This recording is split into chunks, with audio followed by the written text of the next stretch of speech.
It is 6 o'clock. Good morning, live from the 104.5 The Zone Studios. Happy Friday. I'm Justin Hawkins. The Tennessee Titans conclude the preseason tonight with their final dress rehearsal as they face the Minnesota Vikings, with kickoff set at 7 p.m. here at Nissan Stadium. 3HO has you covered with the Lee Company countdown to kickoff until Titans Radio's coverage takes over at 6 p.m. for Titans Countdown right here on 104.5 The Zone. Tennessee Titans head coach Brian Callahan said earlier this week that starters will play in tonight's game, similar to what we've seen the previous two games. Preseason action last night as the Pittsburgh Steelers beat the Carolina Panthers 19-10. Steelers quarterback Skylar Thompson threw for 152 yards and a touchdown on 11 of 13 completions. Steelers first-round pick Derek Harmon was carted to the locker room in the first half with a sprained knee and missed the rest of the game. His status for the season is yet to be determined. The New York Giants dominated the New England Patriots 42-10 to finish 3-0 in the preseason. Giants rookie quarterback Jackson Dart threw for 81 yards and a touchdown on 6 of 12 completions, but left the game early to be evaluated for a concussion, but he would eventually clear a protocol. And in college football news yesterday, the SEC announced that they are switching to a 9-game conference schedule that will begin next season in 2026. With this schedule, teams will have 3 annual opponents to maintain rivalries. The remaining 6 games will rotate, each team facing every other SEC team once every 2 years, and SEC teams are required to schedule 1 high-quality non-conference game each season against a team from the ACC, Big Ten, or Big 12, or Notre Dame. For all your foundation repair and waterproofing needs, you got to go to USSTN.com. Breaking news at once on your home for the Titans and Vols. This is 104.5 The Zone.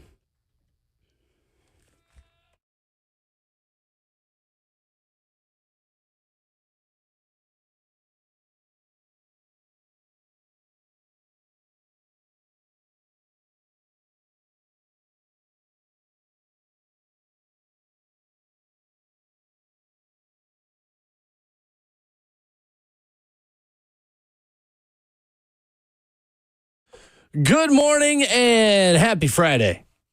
Here on Ramona and Will, fueled by Scooters Coffee, the preseason finale is here at last. And after tonight at Nissan Stadium, the next time you will see the Tennessee Titans on the field, it will count for real. We preview it for you. Titans and Vikings coming up tonight. We've got position battles to watch. We've got the biggest things we know about the 2025 Tennessee Titans this morning. Brent Hubbs joins us at 7:20 talking Vols. Tate Matthews joins us at 9 a.m. High school football week 1 off and running. Ron Slay, as always, at 9:20 on Fridays, and your phone calls at 615-737-1045. Dr. Kevin Dyson is back in filling in for Ramon Foster. Justin Hawkins, our producer. I'm Will Bowling on this Friday, August the 22nd. And Dr. Dyson, we have made it to the end of preseason. Good morning. How are we doing? End of preseason, which, as more people there's getting more and more like this is get to the regular season. Mm-hmm. But, as more games, which you're trying to protect the players, more games, more physicality. So it's that give and take. So it's going to be interesting going forward in the National Football League. But, man, it is basically like our football eve after tonight. How big of a relief was this day as a veteran in the NFL of just making it to the end of camp? End of camp, especially that we have 4 preseason games. Especially get to that when it's all about health, going into the beginning of the season as healthy as you can be, conditioned for games as best you can be. Because now you're going from playing at 6, 7 o'clock at night to midday, which is the heat of the day still, especially here in the South. You get some temperatures up in the upwards of 90s and close to 100 on the field, on the surface. So, but you're always happy to be back at home for those that travel for their camps and just get into your routine, your weekly routine, whatever that might be for guys, whether they get in super early, do their treatment and lifting before the meetings or watch film before meetings, whatever it might be. You just get into your routine and you get ready for the long haul, the long season. It definitely feels like there is certainly an anticipation that's just built for Cam Ward. That's like we're all just ready. We're ready to get to week 1. We're ready to get to Denver. We may not be ready for how difficult that game specifically is going to be, but we'll get another glimpse, we believe, of Cam Ward tonight. We'll get to see him and maybe some younger wide receivers get to continue to build that chemistry, but everything we've seen from Cam has given us some level of excitement, some level of anticipation that this year could be fun, or at the very least more fun than last year. And I'm excited for fans who haven't gotten to see him play in person yet, who get to finally see him play in person tonight. Yeah, and there's so much optimism with him right now, I think, because of how he is. And I think that, even at least from my point of view, and I think you share kind of the same sentiment a lot of people I talk to, is just because of how he carries himself, which you've read about the documentation on him, about his work ethic, being one of the first people in, not just one of the first players in the building, one of the first people in the building every day. And that's just who he is. That's not him put on a show. That's not him trying to do anything extra. That's just how he's cut. That's how he's always been. And stuff like that gives you an optimistic heart about what this team potentially can be. Now, we know as the narrative has shifted from, we want to win all these games and move forward, but it's now just one step at a time, incrementally get better. And as long as we're seeing that, I think people will keep that optimism and not turn it to skepticism. And if we could do that for the next year, the next few years, man, it could be special with him back there. Let's keep this same energy, what you're saying. Pretty much. for the next few years. So we've talked about this too. Like, we had a conversation earlier in camp about, hey, how concerned should we be, or when are we allowed to be concerned with Cam Ward making big mistakes in preseason and in practice? And we had a guest on, Steve Palazzolo of the 33rd team, who told us, like, maybe not until year 3. There's not a definitive answer that we're going to get this season, or maybe even at the very least this preseason. And guys like Bryce Young are the best example of that. Like, your identity is not set in what you are as a rookie, which kind of takes the pressure off, right? Yeah. Like, this is supposed to be the start of a very long process, and there's not a ton of pressure that Cam Ward's going to prove immediately this year that he's just the guy right away. Yeah. I guess my answer would be, if he's not learning from his mistakes from week to week. You're right. Let's go back to his predecessor, who came in, the Love You Blue uniforms, balled out, had everybody excited. Put him in, coach. It's his team now. Going into that offseason, how optimistic was everybody? Ready to go, ready to ride. And then you get to the regular season, and it didn't seem like he was getting better each week. It seemed like almost he was regressing in some regards, but he was doing some of the same things over and over again, having to be retold, retaught, recoached. And then it just snowballed from there, and then the season just kind of exploded. And so I think for my answer would be, as long as he's progressively getting better and you're not seeing those big pitfalls, those big deep valleys, then I think you can remain optimistic about the future. But if it's similar to Will Levis, which I don't suspect it will be, then there'd be some concern. What the things we are looking for tonight? We'll talk about that here this morning on the show. You can give us your thoughts. What are you most excited to see as the Titans take on the Vikings tonight? 615-737-1045. Tons to get to today. A couple of preseason games that were last night, and a couple more that are tonight. But first nationally televised game of the year as well tonight. CBS in the house tonight. So for all of the Titans never get national attention, you got a little bit of national attention tonight as you host the Minnesota Vikings. Is this the only one for the year? One of them, but yes. No primetime games, I guess. Right. I'm getting that. Right. I am interested to see if they can play themselves into that. Into a primetime game? Yeah. Yeah. It just makes sense. If Cam is playing well, and teams, obviously, if they're winning a few games, sure, I think he deserves an opportunity. Number one pick not being on primetime, I don't know when's the last time it happened. It's been a while, probably. Yeah. I mean, maybe Trayvon Walker in Jacksonville back in 2022, but I mean, they were decent pretty much right away as soon as they got rid of Urban Meyer. Yeah. And had that playoff run where they beat the Chargers, but didn't they get a Thursday?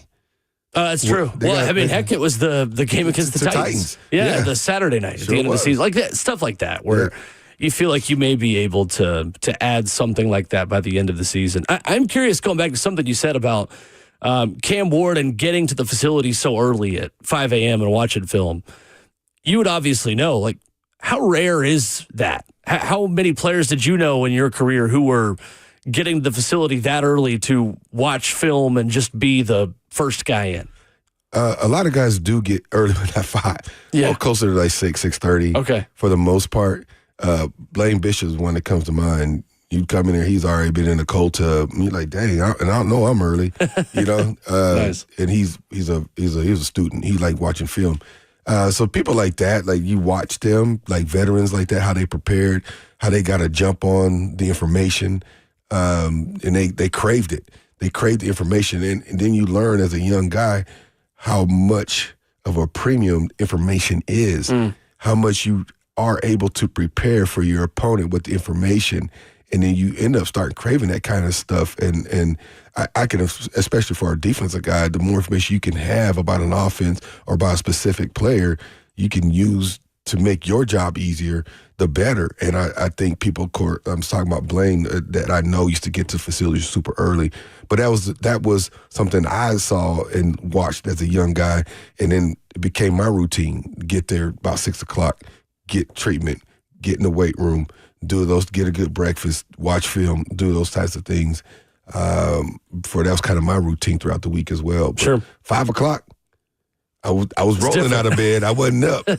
I was rolling. That is the biggest thing I feel like that sets Cam Ward apart. And the thing that gives you hope that even when there are mistakes, there are things that don't work. Because he's not going to be perfect this year. Right. He's wired a little bit differently to correct those, like you said. Yeah. And the thing, he's a young guy. Nashville's booming. Yeah. But you had to go to bed to get up at 4:30 in the morning.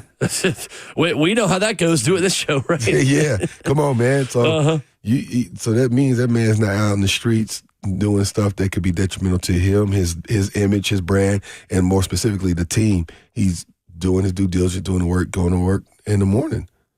Live from the 104.5 The Zone Circa Sports Studio. Kentucky's largest sports book can now be found at Circa Sports at Kentucky Downs.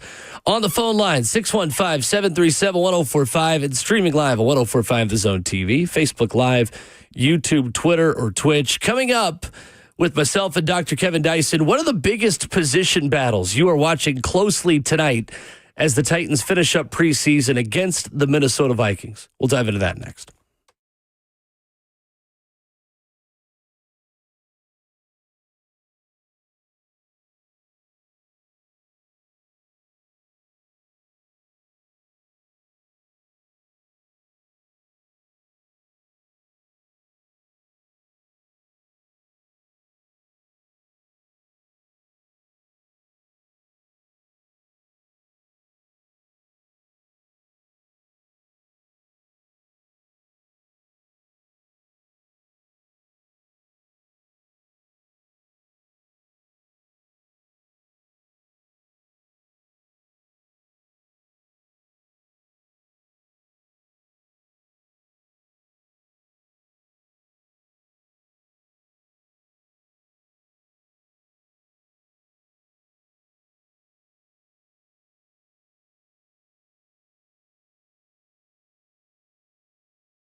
Friday morning on our morning Will is fueled by Scooters Coffee, locally owned Scooters Coffee in Rivergate, Smyrna, Brentwood, White House, or Mount Juliet. Amazing people, amazing drinks, amazingly fast.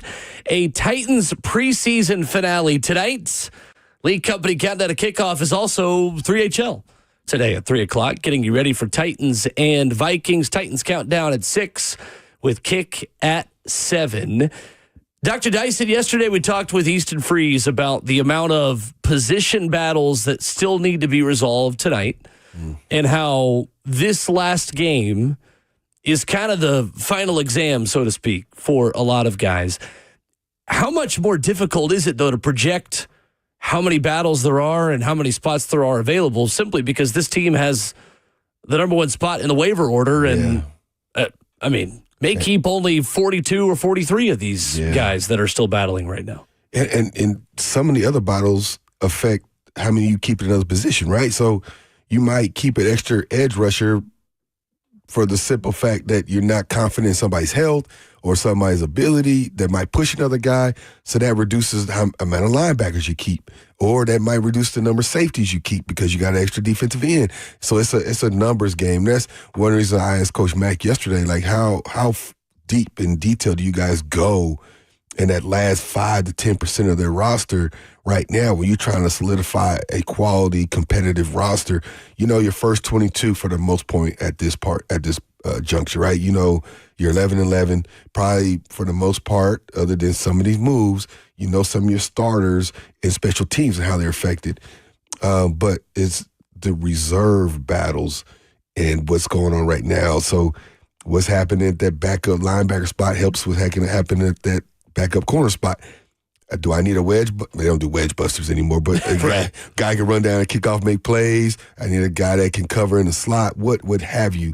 So some of the battles are, I'm good enough to be on this roster, but I'm edged out by they needed this extra linebacker.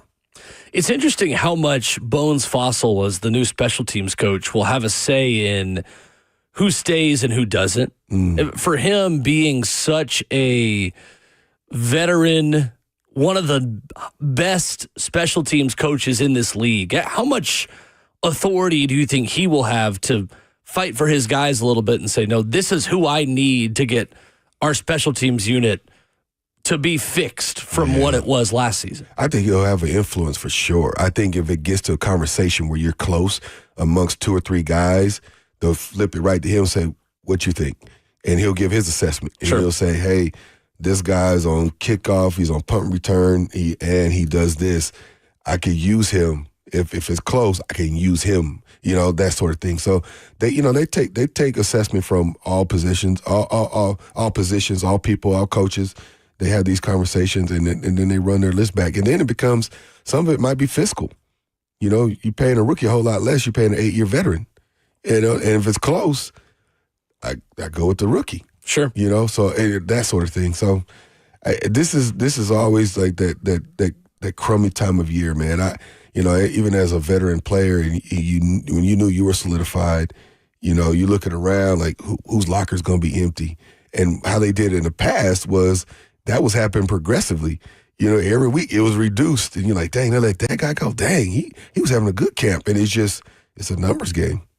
It is, and it has got to be difficult going through a month plus. I mean, heck, even going back to June and May, and it's not just training camp. It's the understanding of I've had this playbook, and I've had this gear, and I've had all this stuff that tells me I'm a Tennessee Titan for the entire summer. And then since draft, with the snap of a finger, there's somebody who is in the AFC North or the NFC West or wherever who's just taking that spot and then has 2 weeks to get up to speed for week 1 in Denver. Yep.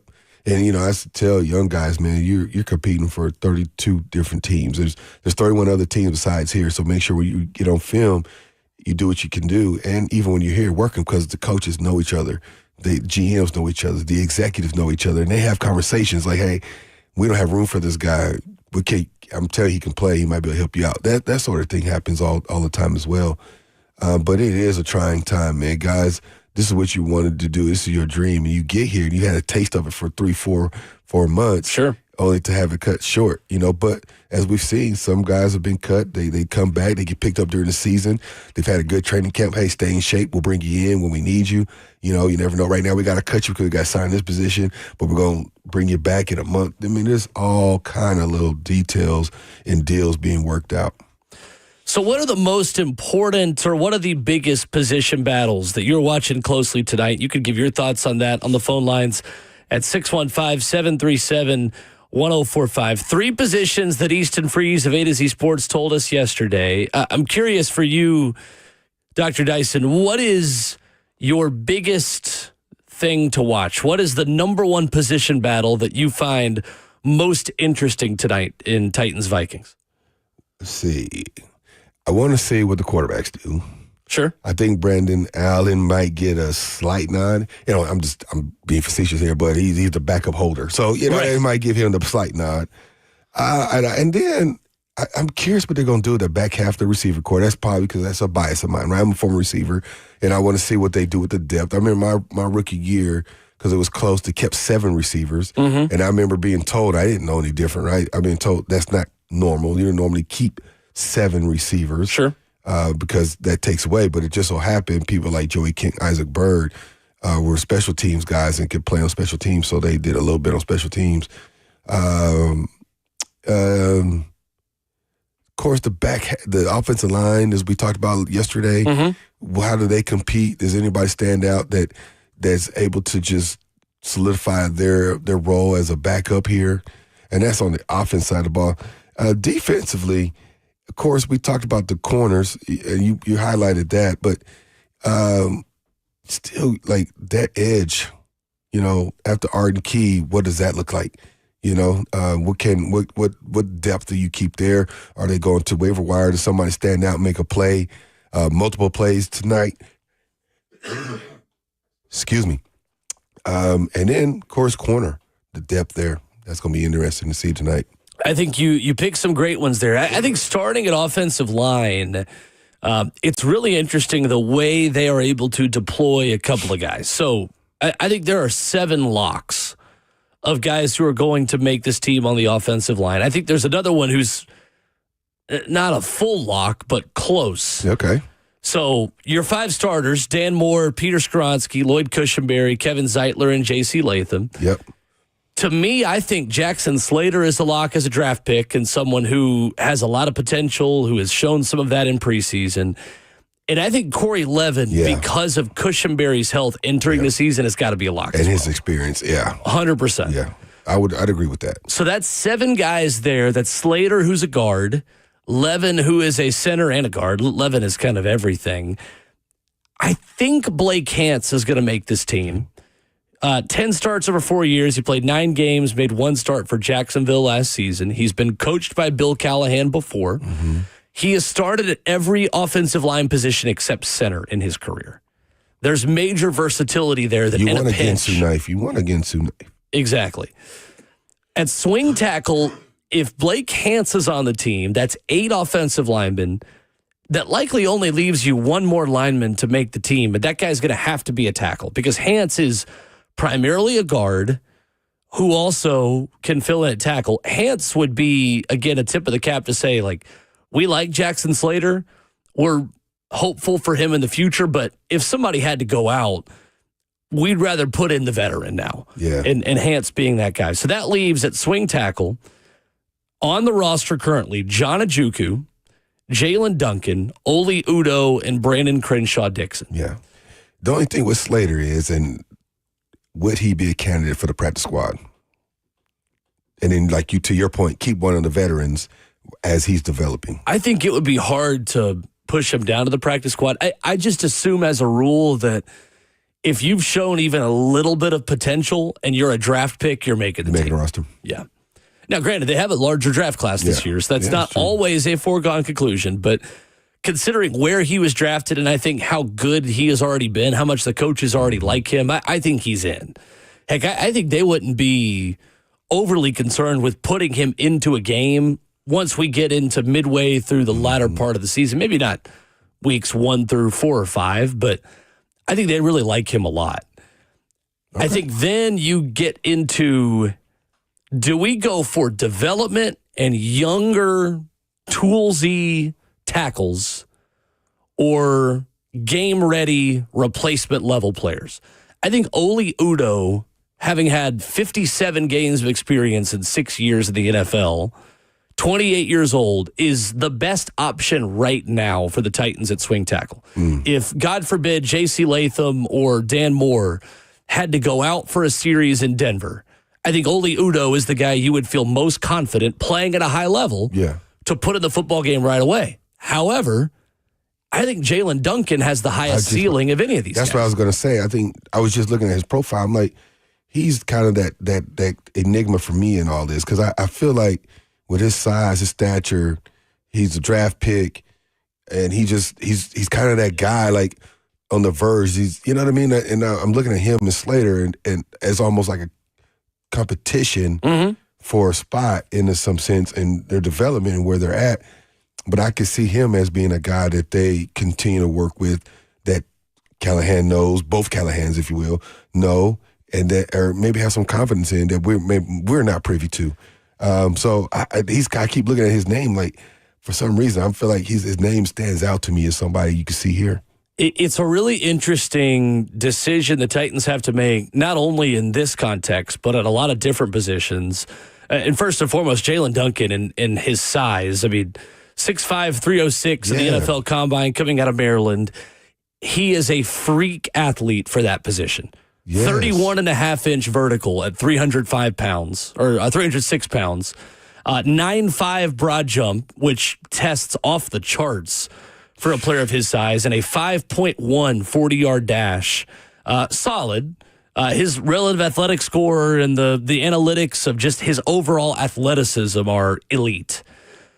I think there's an idea amongst that staff and those players that Jalen Duncan is kind of locked in a little bit. I think so. And that's been a concern for him over his first two seasons.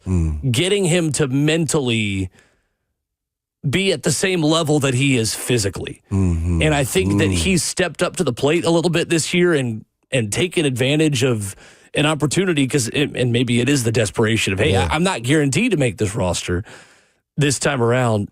For you, with where this football team is right now, just philosophically, is it better for this franchise to prioritize more game-ready replacements? Hey, in a pinch, I feel good about putting you on the field right now. Or should they prioritize in a rebuild, because that's what this is in 2025, the higher ceiling player that if J.C. Latham got hurt for a drive, you might not feel as good about putting him into the fire right now, but maybe by the end of the season and by 2026, you feel like you've got a younger, more moldable, better overall, high potential football player there. My quick answer is yes to both. I think you do a little bit of both. If you got a guy that you find highly talented, because talent is at a premium, right? You keep them and you develop them, because that's what you hate. You know, it's like somebody. I mean, I warm up the slot machine, put all these coins in there. Somebody come drop one coin and cashes out.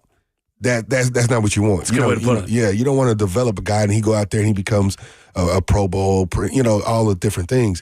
So if you're going to develop a guy, you kind of want to have that guy that you're developing, and you could develop him into being what you need, meaning can he play both sides? And then you create, and then that helps his profile as well for when he becomes a free agent, whether he's been a backup or he becomes a starter at some point of his career. And so my short answer is yes. You want to have the right kind of veterans in the right kind of positions of leadership. So, for instance, edge rusher, with some young guys in there, you want to have a veteran that can motivate, help guys, teach them some tricks of the trade, tell them how to watch body language and tendencies of the tackles and linemen and things of that nature, so they can get an upper hand. So you want to have a balance of both. How much of either depends on the team and where they're at in their journey. As we know, it's a short window opportunity because of free agency. Like I'll use the Buffalo Bills right now. Right now, they're in that where we're one plug and play. Right. You need the best possible backup replacement player right now. We're close to making a run for the Super Bowl, as opposed to a team like the Titans that's building, if you will. you want a little bit of both. You can still compete, and you might have one of those years where you had the right kind of layout in your schedule, catch a team at the right kind of time, they're in whatever it might be, and you might win a few games and make a run. But if you look at the circumstances of the two, you kind of look for plug and play over there. Here, you're looking for quality that fits what you're trying to do. I think that's one of the toughest. I think that's the toughest difference to really put between two players right now, but between Oli Udoh and John Ojukwu, who I think is not out of this either, who started 7 games last year, who is another guy that, was 185 pounds in high school, John Ojukwu. 185 pounds. Dang. And now is a 6'5", 309-pound second-year player out of Boise State, a UDFA last year. So I think it's between those 3 guys. I think Brandon Crenshaw-Dixon is, despite the fact that he got a lot of money as a UDFA and a priority undrafted guy out of Florida, I think he's destined for the practice squad. Yeah. He's more raw. He's a huge guy. He played a lot of football at San Diego State in Florida. He's 24 years old, so he is an older rookie at 6'7", 316. I think Jalen Duncan will be hard to hide on the practice squad, though.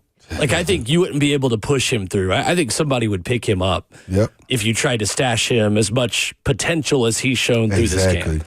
I lean Duncan out of those guys, but I do think it's telling that when Dan Moore had to go out for one play in Atlanta, Oli Udoh was the guy they put in there for that one play. Yeah. So again, the most ready guy right now, to me, I changed my philosophy on that, Dr. Dyson, on the O-line compared to every other position, because if I go with the higher potential guy on the offensive line, I could get Cam Ward hurt.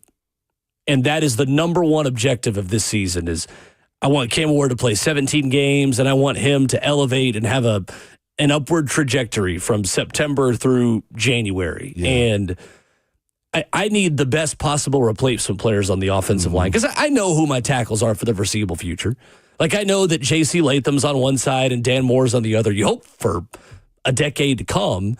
I care a little bit less about the potential and the development of younger prospects there than I do maybe at corner or maybe at inside linebacker and some of the other positions on this team where there are more long-term question marks. Right. I think inside linebacker, there's major opportunity tonight. The Titans kept 6 inside linebackers on their initial 53-man roster last season.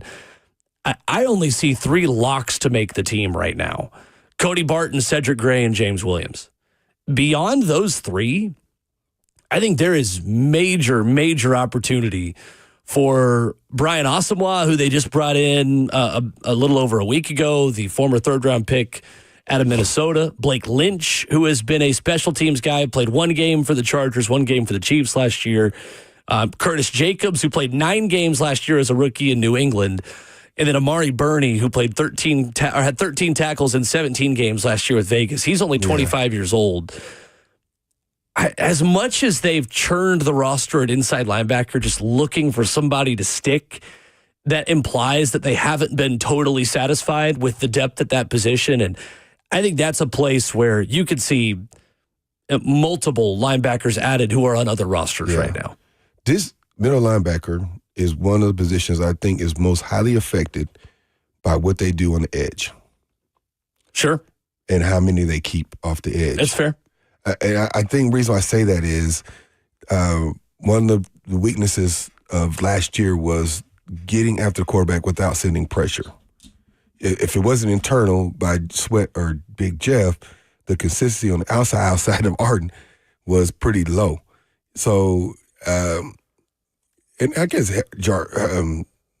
Harold Landry had a quietly several. He was quietly solid. Right? Yeah. It wasn't spectacular. So, so I shouldn't just diminish what he was able to do. But I think going into it, looking at it, just having another dynamic person off the edge that can rush, I think impacts what happens on the inside, and also special teams, as we keep mentioning, and that's going to be that conversation, as you mentioned. I like so far what Cody and the guys have done in the preseason, in the conversation. I think Cody Barton seems to has relished in that leadership role here for the Titans, and you like to see that. And he's setting a standard. the pace of play that he plays at a high level. And I think that bodes well for that position anyway, because that's kind of what you want, that guy in the middle with a lot of energy. But do they keep more than 4? Maybe 5? I don't know if you go beyond 5.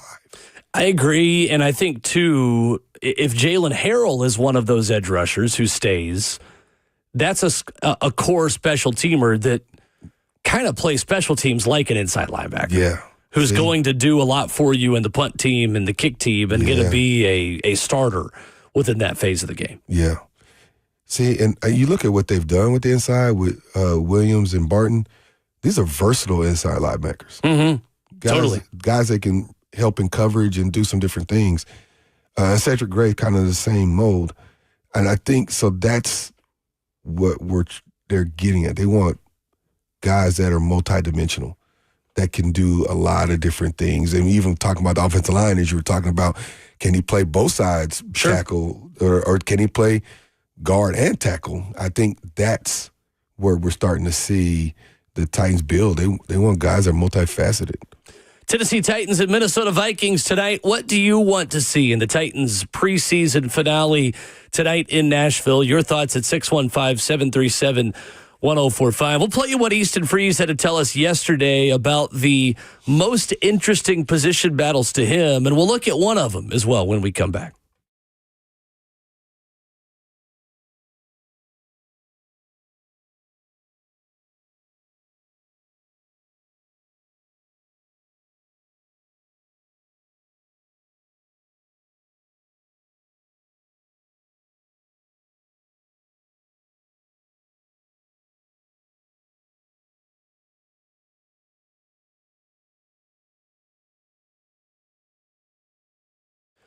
Hey, it's Will Bowling. Are you thinking about getting into the trades, or are you just ready to take your skills to the next level?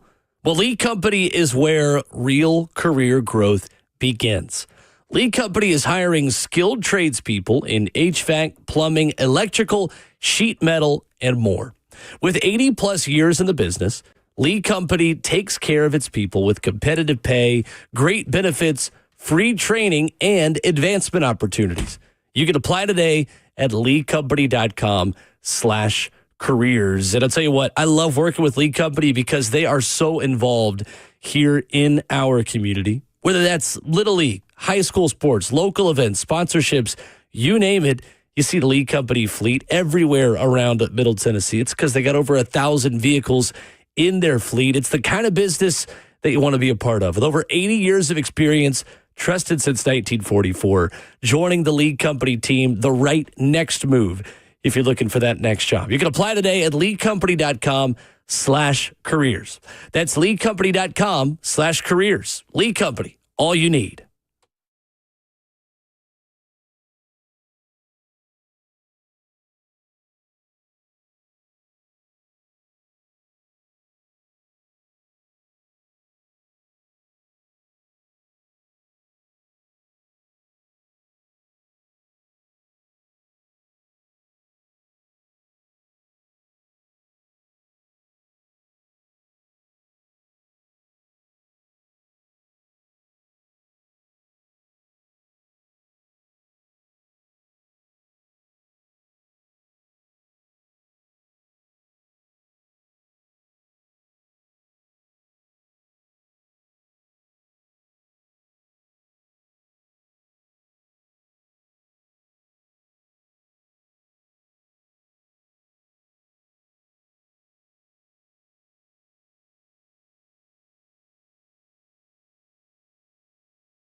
Friday morning on Ramon and Will is fueled by Scooters Coffee, locally owned at Rivergate, Smyrna, Brentwood, White House, or Mount Juliet. Amazing people, amazing drinks, amazingly fast.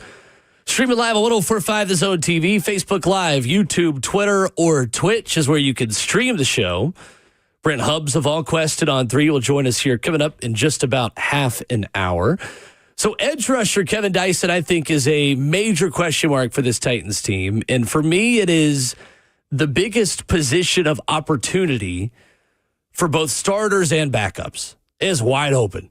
If you want to rush the passer, if you can get home, the Titans can use you. Yeah. Femi Oladejo, Arden Key, and Draymond Jones are going to make the team. Just total stone-cold locks. I think if you were picking 5 on this roster, you would put Jihad Ward in that, and I think you'd put Jalen Harrell on the team as well. The Titans kept 5 edge rushers a season ago, but again, to your point, if they only keep 5 inside linebackers, or heck, even 4 inside linebackers, they could keep 5 or 6 or 7 edge rushers in a perfect world. Where are you at with these guys and just the different pass rushers you've seen on the field for the Titans this preseason? I just want to see that consistent pressure. I think we even talked about with Harold Landry. It was quiet. It was production, but it didn't seem to be disruptive production. It's almost like, and I got to go back to season and watch, but it almost like, you get those sacks where somebody else flushed him and you land into a sack instead of really coming off the edge, beating your guy, beating your man one-on-one and making a play. That's what I want to see. I want to see somebody that consistently applies pressure. And then that's when you have a edge rusher. And the backup, when you're coming in, most of the time you're coming situational anyway. So just give me that quality rep or 2, whatever that may be. The thing I think is going to be interesting is how much Cedric Gray could essentially be another interior edge rusher at inside linebacker. Yeah. And his ability, because he showed that against Atlanta when he just blew up the running back. Yeah. And then sacked Easton Stick. And there was a half a sack, I believe. It was either Ollie Gay or Joe Gaziano. No, it wasn't Gaziano. He had the sack late in the game. I think it was Ollie Gay who got the half a sack with Cedric Gray. I can look that up in a minute. I think Cedric and just the level of violence that he has up the middle. He is an old school thumper. Physical. In the way he rushes the passer from the inside linebacker position.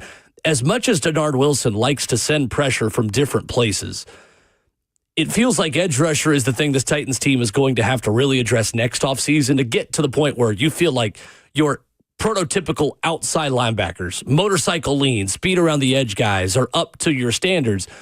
But for the time being, out of necessity, they've prioritized collapsing the pocket up the middle. How do we get the quarterback off their spot to where we are disrupting the pocket up the middle? You push the quarterback into the edge rusher. We're literally, it's like a game of chess. You're trapping the quarterback, and then you just surround them where it's kind of a sack by committee kind of situation. I almost wonder how much they've decided, do we want to do that because we believe that's the best way to disrupt a quarterback, or do we feel like we have to do that out of necessity because those are the kinds of players we have on this defense that are already here? And some of that is just philosophical. Like, that's his philosophy as a coordinator, and that's just kind of how he goes about it. And I think to your point, some of it depends on the quarterback, right, as well, right. And I think with the strength of that up front being obviously the 2 guys on the inside, Sweat and Simmons, both of them, I think Sweat's going to end up being a Pro Bowler in this league too. He's shown that kind of attention to detail. He got better week to week. He seems to be following Big Jeff's lead, and he's going to be a force to be reckoned with on the inside. I agree. I think that's the idea of a lot of coordinators is funnel things to the outside, get quarterbacks off their mark, make a move. They're less effective if their feet are not planted. Sure. And you got these guys that are off the edge that can move, they can run. So you're not going to get far. And that's what it is. And the fastest distance between 2 points, straight line. Straight line, so if I can sit in that pressure right in front of your face, sure, I'm going to send it. You know, it's hard coming off the edges, corners and outside linebackers and nickels. It's harder. But if you're coming straight in his face, you can be disruptive. So, I think Cedric was his physicality, and I think especially needing depth on special teams, and you talked about it yesterday, how that was kind of a weak point for the season. That is going to be, obviously, that helps him with everything going forward as being the backup guy, and he'll probably be on 3, maybe 4 special teams. Sure. Starting week 1. We had Easton Freeze of A to Z Sports on the show yesterday. We asked about some of the key position battles going into tonight, and Easton had this to say. The most interesting position battle, I don't know, it's tough when you get to the end of this process because they have no more practices before cut down day. They've only got this last game. It's a process, a decision-making process for who stays and who goes that is a daily thing and not just everybody gets in a big room at the end of it and everybody hashes it out. It's an ongoing process. And so by this point, there are only a handful of position battles left. I think the cornerback room, the back end of it, is still very much up for grabs. It's kind of the positions I named they're most likely to add at waivers, right? Like cornerback, sure, edge, and linebacker. I think that they have 3 linebackers who are going to, be here and are competing for starting spots and are not going to get, sent away next week. But you got to keep more than 3 linebackers. So who's that 4th guy? That's an opportunity for somebody to claim. I think at edge, outside of Arden Key, Draymond Jones, and Femi Oladejo, Jihad Ward is probably sticking around. And then beyond that is anybody's game, man. And I'm not sure anybody's going to claim that mantle, but it's last call for that on Friday. And then at cornerback, Marcus Harris, I think they want to see him continue to take steps. And somebody like Gabe Jeudy-Lally, who they've been playing on the inside a whole lot as a slot defender, I think that he's somebody that could solidify himself as maybe a 6th cornerback in that room. That was Easton Freeze on the show yesterday. You can get that on the Ramon and Will podcast feed, wherever you download podcasts. I think it is a day of tune-ups for day 2 and 3 draft picks who are rookies, who are looking to just hit the ground running as contributors. I think beyond that, I think he's right. There aren't as many position battles that have to be resolved tonight because I think so many of these open spots are going to be filled by players who are on other rosters. Yeah, exactly. And you said it earlier today. It's just there's going to be, like you said, probably about 40-something of positions that but there's probably 10 to 15 that are being on hold, just depending on what happens. And you get opportunity tonight, man, just solidify your job. And there's going to be guys that are going to be dog tired because they're going to be playing just about every snap, offense or defense. And then they got to go out there, punt team, kick return. That's right. Kick off. They're going to be busy. But they want to see how you compete. And just keeping in mind, like I said before, there's 31 other teams you're on film, and they have conversations, and you might not be this man's treasure, but that next man, you might be his treasure. So you got to make sure you put a good product on the film. Stream live at 104.5 The Zone TV, Facebook Live, YouTube, Twitter, or Twitch. The Evan Bank chat open there in the comment section to interact with us. Coming up as we begin hour 2, what do you want to see from Cam Ward, and how valuable is this final preseason game for him? We'll talk about that next. Work. It's what we do. Part of who we are. There is joy in work. And no matter what size your business is, the dedicated commercial team at Two Rivers Ford will find the work trucks and vans that keep your business moving. And Two Rivers is the only dealer that offers a 90-day free fleet management program that can help you save money on every single mile. The Commercial Vehicle Center at Two Rivers Ford. We work for you.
Just before 7:03, good morning live from the 104.5 The Zone Studios. Happy Friday, I'm Justin Hawkins.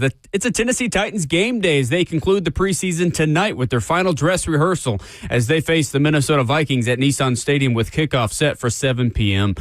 3HL has you covered with the Lee Company countdown to kickoff live from Nissan Stadium until Titans radio's coverage takes over at 6 p.m. for Titans Countdown. And you can, of course, hear that right here on 104.5 The Zone. Titans head coach Brian Callahan said earlier this week that starters will play in tonight's game, similar to what we've seen the previous two games. NFL preseason action last night as the Pittsburgh Steelers beat the Carolina Panthers 19-10. Steelers first-round pick defensive lineman Derek Harmon was carted to the locker room in the first half with a sprained knee and missed the rest of the game. His status for the season is yet to be determined. The New York Giants dominated the New England Patriots 42-10 to finish 3-0 in the preseason. Giants rookie quarterback Jackson Dart threw for 81 yards and a touchdown on 6 of 12 completions, but left the game early to be evaluated for concussion, but he would eventually clear protocol. And in college football news yesterday, the SEC announced that they are switching to a 9-game conference schedule that would begin next season in 2026. With this schedule, teams will have 3 annual opponents to maintain their rivalries. The remaining 6 games will rotate with each team facing every other SEC team once every 2 years. And SEC teams are now required to schedule at least one high-quality non-conference game each season against a team from the ACC, Big Ten, or Big 12, or Notre Dame. For all your foundation repair and waterproofing needs, you got to go to USSTN.com. Breaking news at once on your home for the Titans and Vols. This is 104.5 The Zone.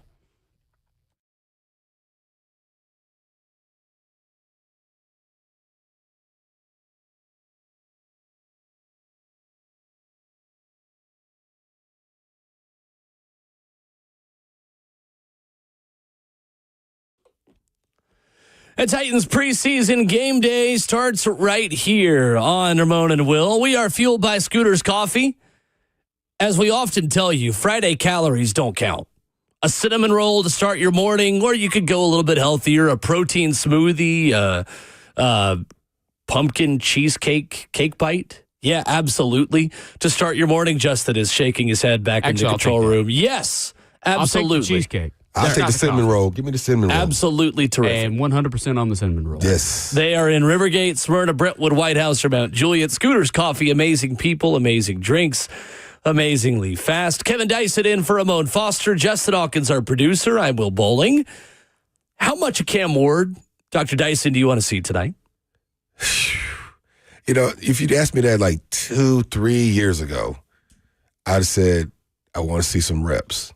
You know, especially if you had a veteran on the roster that you felt confident in that was going to help him, whether he was a starter day one or not. I want to see the reps. He needs the reps. You need to see it. You need to see what you need. You don't know what you don't know yet. However, with the situation being what it is, quarterback backup still kind of being competed for, his work ethic, where this team is, and how important and vital I believe he will be for the success of this season, I don't want to say much. You know, I mean, I think you give him a drive or two, and then you let the rest of the guys take over. I think you're right. I think it is going to be the same as what we've seen the first 2 games. Yeah. For me, I think it's 2 series with the caveat that if you go 3 and out in one of them, maybe you get a third.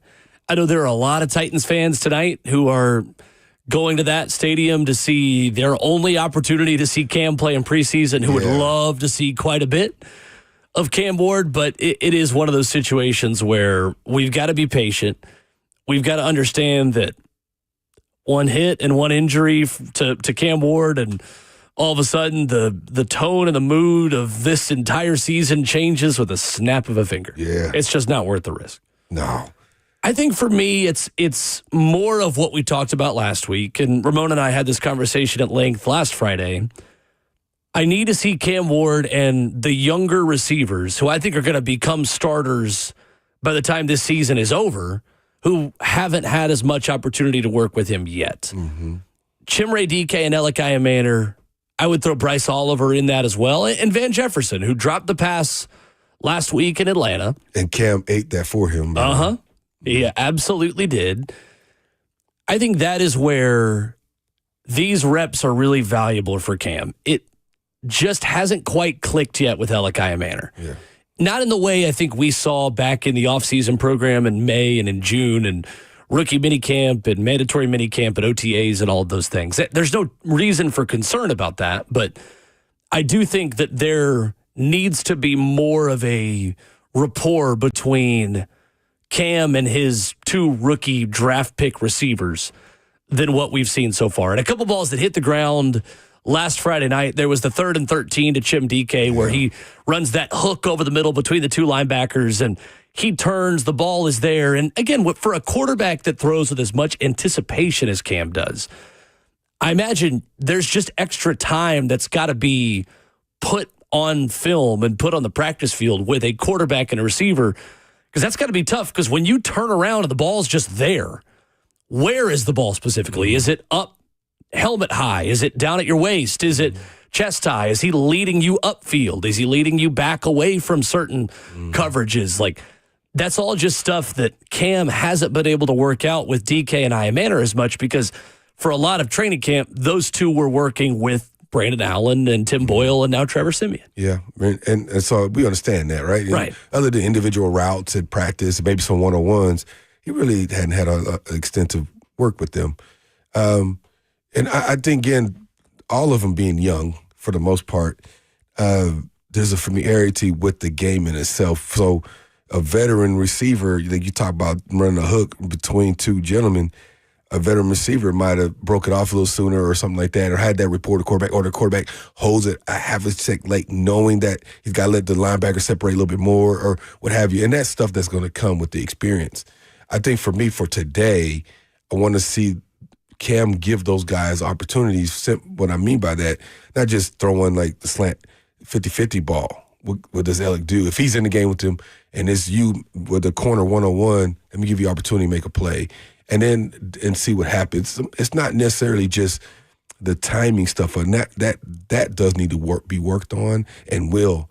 But I also want to see guys make plays for him. I want to see it like Van Jefferson make a play for him. And that's a hard catch. I know people think he's a pro, he should make that. It's a tough catch. It is. That's a tough catch. I was down there at field level. That ball was placed well. I mean, it was a really good throw, but it had some steam behind it as quickly as it was thrown. Spinning away from you, up or around your head. You can't really get your hands extended like you. It's a tough catch, but it's a catch as a veteran receiver that he will, as the season goes along, when you're conditioned to speed and all that kind of stuff, that you need to make for your rookie quarterback. I think Van, despite having a little bit of a tough day again on Monday, I thought Van Jefferson had a good week after that drop, and he said all the right things. Van Jefferson is a culture guy. He's a good guy to have in the locker room. He's been around. He's not old. I mean, he's 28. Yeah.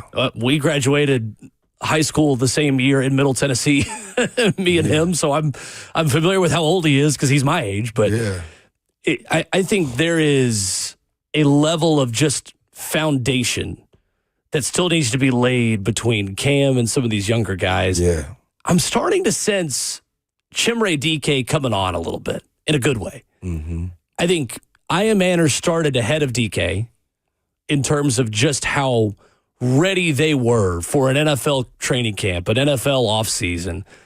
I'm starting to sense DK just coming a little bit more comfortable in this offense. And I think for a receiving core and a team that has needed more speed for years now. Yeah. Well, we've been talking about this since Mike Vrabel is still here, that, gosh, the Titans have just got to get faster. They've got to have somebody that can take the top off the defense. DK is 100% that guy, and him becoming an NFL receiver in real time, him becoming someone Cam Ward can rely on, I think does wonders for this offense. And guys like him, are they able to do more than one thing? Can he play inside and out? Mm-hmm. Same thing on our side of the ball with the corners, people like Gabe and Marcus Harris. Are they able to bounce back and forth? Because you got to be able to do a little bit. You got to be able to play nickel, play outside. And I think, and again, I don't know how much quote unquote the stars are going to play tonight, even from the edge receivers. I think to your point, do they want to have Cam with these young guys, right? As far as the starters are concerned, and let him throw around the ball with them a little bit tonight? Because Van, being a veteran, they'll work all these things out. But what I like about like people like DK is he's he can do a little bit of everything. He is an inside receiver, but he also punt returns. I think he's going to be a gunner. I think he'll probably be on kickoff, and he's got the size enough that he can handle some of these different roles that he's going to have to play to solidify his spot here on this roster. The people like Mason Kinsey, who was kind of similar mode, if you will, right, has kind of been edged out by this young guy. So it's going to be fun to watch him develop throughout the year. I want to see what he does tonight. I'm assuming he's probably going to be in that starting rotation. I don't know if Lockett and them will play much. The other tricky thing about tonight is that since J.C. Latham has been out the past couple of practices with something that's been bothering him, you don't expect J.C. Latham to play. So you might be a little less willing to throw Cam out there considering you're going to have a backup tackle at right tackle. Yeah. I would be very surprised if J.C. Latham played in this preseason game. So that being said, first of all, we get a glimpse into who they feel like is probably leading the swing tackle competition because that guy's probably going to have to start tonight. And B, because that guy's starting, are you a little less inclined to throw Cam Ward out there? My guess is probably. Yeah. So we'll see. We're about to get our answer tonight at Nissan Stadium. The key word tonight is health. 100%. Just get through the game, be healthy, be healthy as you can, figure out your quality backups, and move on to the next part of the venture, and that's the start of the season. Survive in advance. That's it. No doubt. Just stay healthy.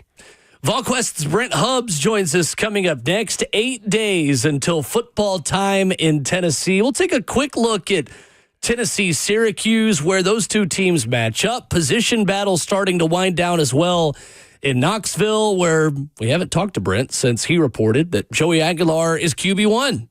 All that and more with VolQuest's Brent Hubbs. Our weekly visit with him is next.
Friday morning continues on Ramon and Will, fueled by Scooters Coffee, with former Tennessee Titan Kevin Dyson filling in for Ramon Foster, who is at Steelers-Panthers last night. I'm Will Bowling with 8 days until Ramon Foster and our Friday 720 guest, Brent Hubbs, take the airwaves with Mike Keith, with Jason Swain for Tennessee and Syracuse. We are Marquez North days until football time in Tennessee. Brent Hubbs, good morning. Very good, Mark. Very good. And good morning to you, Marquez North, with an unbelievable catch. Yes. Against South Carolina for the win. That was the highlight for Marquez North. You could also go on Jonathan Crompton Day today. That's right. So there's a lot. Jabril Wilson Day today from City College. A lot of good eights out there for Tennessee. And obviously Tennessee's looking for some guys to show up big for them next Saturday. They absolutely are. That was 2014. Pink gloves, Justin Worley throwing it to him. And the last year as well, Brent, the Tennessee was Adidas, if I'm not mistaken, with Marquez North that game. Yeah, and a huge win for the program as they knocked off South Carolina on a 19-yard Michael Pilardi place kick. Legendary. That's not even worthy of being called a field goal. It's just a place kick when it's 19 yards, even though it was the game winner, right? That's right. Absolutely. VolQuest Brent Hubbs with us this morning. So, Brent, you were the first to report Joey Aguilar, QB1. Obviously, that's been confirmed and discussed by Josh Heupel and Tennessee staff as they get ready for Syracuse. We talked about this earlier this week at the event we did at the Franklin Theater. Just what separated Joey for Josh and for this staff from the other quarterbacks? And do you think we see more tempo and more kind of prototypical Josh Heupel offense with him at the helm? I do think they want to go fast, and I think that they are trying to go back with the pacing that Tennessee fans have become more accustomed to seeing under Josh Heupel. Now, there's some limitations on that rules-wise now when, someone goes out of bounds on your sideline, they want to hold the ball up and all these types of things. So there's still some things you have to work around, but you can go faster, I think, than Tennessee has gone the last 2 seasons. So Tennessee would like to get back to that. As for what separated Joey Aguilar for the job, it was his growth from scrimmage 1 to scrimmage 2 in this offense. He was not terrible in scrimmage 1, but he did not separate himself. I think in scrimmage 2, he did. And the way he operated the offense, the pace that he played with, the pace that he got the offense going at, the comfort level he had, and just the operation of getting the call, getting to the line, getting going, not having, missed calls and different things like that, and then executing some plays vertically down the field. I think when they walked out of that scrimmage last Friday, a week ago today, everybody kind of looked at everybody and went, yeah, that's the guy. And he was – the thought was he would always be the guy because of his experience. But the question was, could that experience show up in this offense? And I think it showed up much more in scrimmage 2 than it did in scrimmage 1. Hey, Brett, how you doing, man? It's Kevin Dyson, bro. How you doing? Hey, man. How are you? I'm doing well, thank you. Doing well, thank you. Hey, so we have a lot of local talent that is on this roster. George McIntyre, Ethan Hutley, they come to mind. Edwin Spillman, I'm going to give his name because he was one of my students when I was a middle school principal. But is one of these guys we can expect to have an impact going into this year?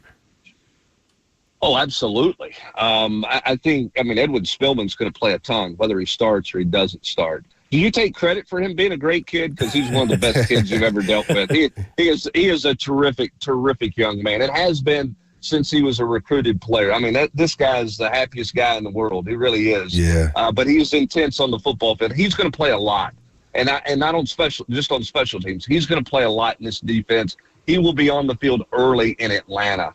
Ethan Utley is certainly a name I think Tennessee fans should get very comfortable with. And Austin Price had a great story on Ethan and his family yesterday on VolQuest. If you haven't read it, shameless plug, but it is worth the read just to understand kind of the why of Ethan Utley and why he plays and what matters to him. With an injury to Davin Hobbs, who's Tennessee's third defensive tackle, Hobbs is going to miss a couple of weeks at least, maybe more. Ethan Utley is going to ascend up that depth chart. He may very well be their third tackle in the rotation come next week at Syracuse.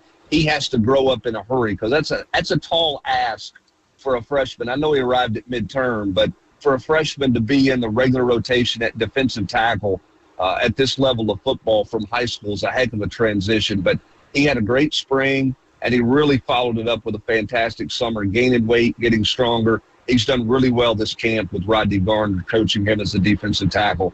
Certainly going to know him. Caleb Beasley is going to play. You're going to know that name. He will be in the rotation at safety, if not a starter.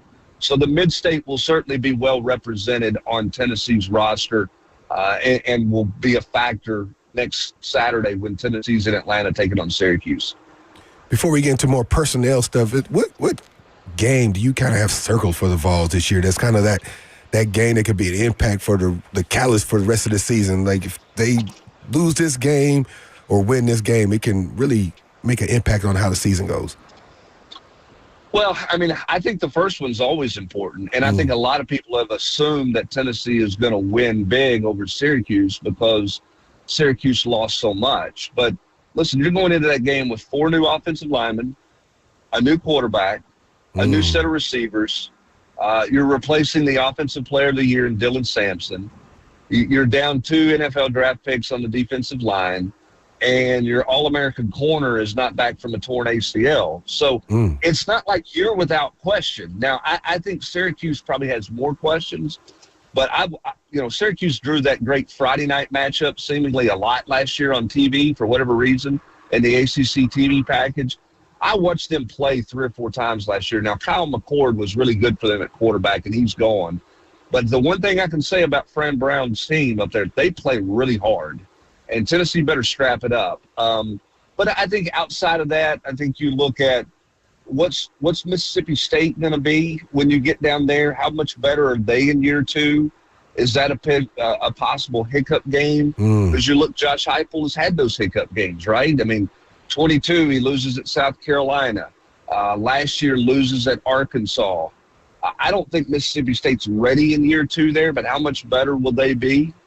Tennessee's been awful good at home, but Oklahoma is an unknown. A lot of people think Oklahoma's going to make a big jump because they brought in a quarterback and offensive coordinator from Washington State that know each other very well. How much better will they be offensively? Because they were not very good offensively last year. So I think, Kevin, to answer your question, which I have not done, there's a bunch of those question marks because Tennessee, you're trying to feel out what Tennessee is going to be and how much do they improve week to week this season with so many young guys getting their first taste of college football. Brent Hubbs of VolQuest, our guest this morning on Ramon and Will. Brent, with Joey at quarterback, how much separation do you think there is right now between him and Jake Merklinger and George McIntyre in that are we going to see another Joe Milton, Hendon Hooker situation play out where Joe comes in later, struggles early? I know it was injury forced a little bit, but Hendon ends up taking that job. I know a lot of fans have kind of drawn parallels there.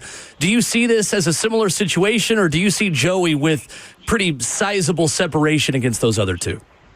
I think he has sizable separation, or you think he has sizable separation because he's played. Right. Has experience. I mean, you're talking about a guy who's the active leader, I guess, in FBS and total offense, and a guy who's never played in college football in George McIntyre, and another guy who's played in 3 games, maybe 4 games, and has thrown 6 career passes. There is a wide gap between experience and inexperience with those quarterbacks.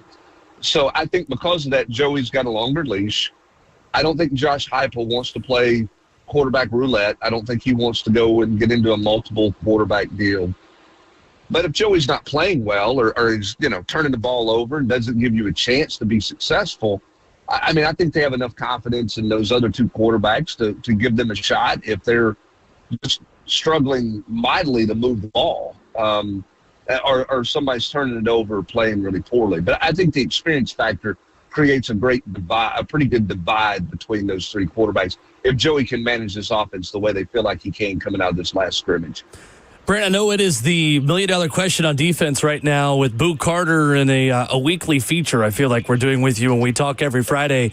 At this point, how much do you expect to see him on the field on defense against Syracuse? Well, I don't know for sure. I think it's unfair to say he's not going to play defense against Syracuse. I mean, I think he'll be there's a real chance he'll be in a rotation to play out there at star. How much does he play? I don't know. I mean, part of that depends on, does Boo do everything he needs to do every day next week? But if he continues on the track that he's continuing on, I think he is working himself into a situation that he will be in a rotation with Jalen McMurray at star. Now, what that rotation looks like in terms of percentage of snaps and that type of thing, I don't know. But if he stays on the track he's on right now, I think you'll see him play some. You'll probably see him play some defense. But again, anything can happen between now and next week. You mentioned there's a lot of turnover at the receiver room. I'm a wide receiver, I love him. Who's a person, a receiver, if all fans should keep their eyes on going forward? Well, I think everybody knows who Mike Matthews is, because he was talked about, every week. Is this the week he's going to play more? This, that, and the other. I think Mike has done well. I think Mike will end up being the leader of that receiver room when it's done. I think the question is, where are they in the slot receiver spot? Is Braylon Staley healthy? He's been battling a hamstring. Because in this offense, the slot receiver has a chance to be the most productive guy because of the different things they do. If they're running their true, 3 receiver sets, that is kind of the foundation of what they do offensively. So I think Braylon Staley is a name that people sort of know but don't know a whole lot.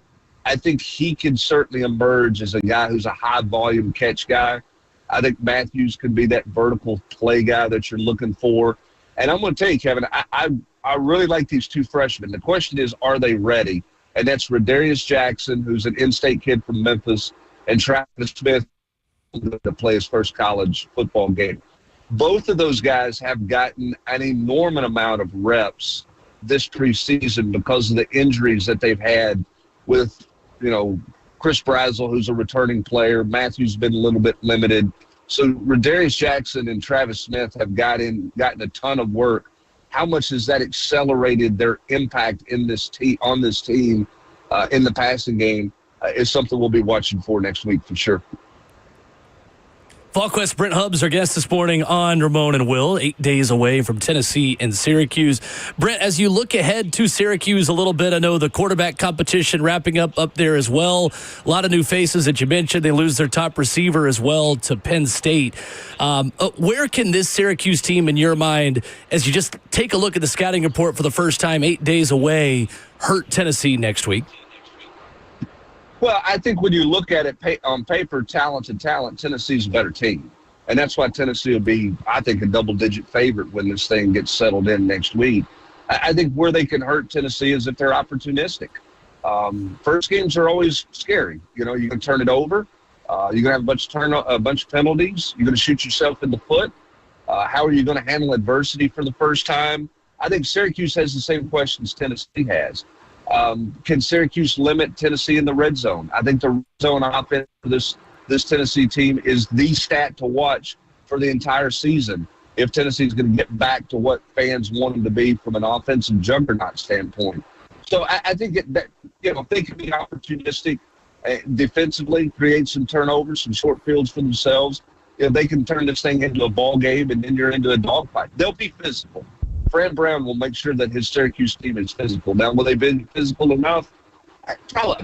Tennessee should win this game. But again, first game with new quarterback and new faces, how good are you? How cohesive are you? How clean do you play football? That's always your concern in week 1 of any football games. How clean are you going to play? Brent, the SEC makes the announcement yesterday, at long last, our national nightmare is over. We finally get the 9-game schedule. It's going to start very quickly next year. What is your gut feeling on that third protected rival for Tennessee? Because we know Alabama's going to be one. We assume Vanderbilt's going to be the other. Do you think they protect the history of the Kentucky rivalry or go with more the modern SEC East rival in Florida as that third team? Well, if it's Kentucky, Josh Heupel should run to Birmingham and kiss somebody on the mouth, right? Because it's like, hey, that's a good. That's you would take those 3 and run as your 3 permanents. What are they going to do with Florida and LSU? Florida doesn't want to play LSU every year. LSU doesn't want to play Florida every year. you talk about it being a nightmare for fans to be over. The nightmare is beginning for coaches because now you've got 9 conference games and you've got to play a Power 4 team outside of the 9-game conference schedule, which is great for viewership. It's not great for coaching your football team, which is why coaches many were against the 9-game schedule. I think the challenge for the SEC, because you're going to make somebody mad, how do you strike containing all of your rivalries that you want to contain and protect them and keep competitive balance in the league? And I don't know how you do that because you're not going to do that to make everybody happy. So what does that look like? If Tennessee were to get South Carolina, for example, is that really how much different is that than playing Kentucky? You got to just protect the Kentucky game, right? But if it's going to be Florida, so Florida gets Tennessee, Georgia, and who? Auburn's going to get Georgia, Alabama, and who? There's going to be somebody unhappy because they're going to feel like they got the shaft on this deal because they're going to be playing 2, quote, traditional difficult teams, and they're going to look at somebody else and say, well, they're only playing 1. And so you're not going to make everybody happy when you do 3 of these. So we'll see. I think that's going to be a great debate, that coaches will be much more public in their disapproval about this than they ever were the 8 or 9 game debate, when the coaches always just sort of bowed out of it and said, well, whatever's done is good. Whatever's done, deep down they're going, please don't play 9 games. But here we are. We're at 9 games. It is great for sports talk radio and writers. It is awful for coaches and people who are actually in the trenches of it. No doubt about it. VolQuest Brent Hubbs joins us Fridays at 7:20 here on the show. The next time we talk with him, it will be game day eve for Tennessee at last. Looking forward to it, Brent. Thanks so much for the time, as always. Thanks, guys. Appreciate it. Have a great weekend. Yes, sir. Have a good one, man. Brent Hubbs of VolQuest joining us here this morning, previewing Tennessee and Syracuse. And as always, Brent Hubbs brought to you by Ascend Federal Credit Union, your financial partner for every stage of life. I did just see that the legend of the game for Syracuse in Atlanta, of course, is our good friend Keith Bullock next week. KB, that's why he told me he's leaving town. That's where he's going. Uh-huh. Yeah. Nah, he deserves it, man. And I'm sure him and a couple of these Vols for Life, Albert and all them, they probably got something going on. I would imagine so. What he said that was interesting to me at the end of that conversation is that I just lost my train of thought. But what did he talk about in there? With the conference, the 9-game schedule stuff? 9-game schedule, I'm sorry, I lost my train of thought. Is not, the coaches don't want that. And I can see why. But now with the playoff being what it is the premium of strength and schedule even go up even higher for teams that might have 2 losses and maybe a third compared to somebody in a conference where they don't have 9 conference games that only has 1 loss. And that's going to be interesting to see that balance over the next 3 years. Sure. And how many SEC teams are in that playoff. Because 9 conference games, man, that's a lot. Mm-hmm. And then it depends on the year. If you get in a year where a South Carolina is hot or even a Kentucky is hot, right, that's not traditionally been, one of the top tier teams, and you catch them on those years, then shoot, you've had a gauntlet. But you could be on the flip side of that and you catch teams when they're lean and you're the top dog and you just run through it. But 9 conference games? There are going to be 8 and 4 teams that make the college football playoff. They're going to have to. I mean, heck, there's going to be 7 and 5 teams in the conversation if they go to 16 and there's a 9-game SEC schedule. It's pretty unbelievable the crazy schedules you're going to get, but it's great for us, the viewers. Yep. No doubt. It's going to be fun. Coming up, 615-737-1045 can get to your thoughts on Titans and Vikings tonight, plus a couple of preseason games last night. A young quarterback impressing, maybe a little too much. We'll dive into that coming up next.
Ramona Will, 104.5 The Zone, wrapping up the first half of the show. 615-737-1045.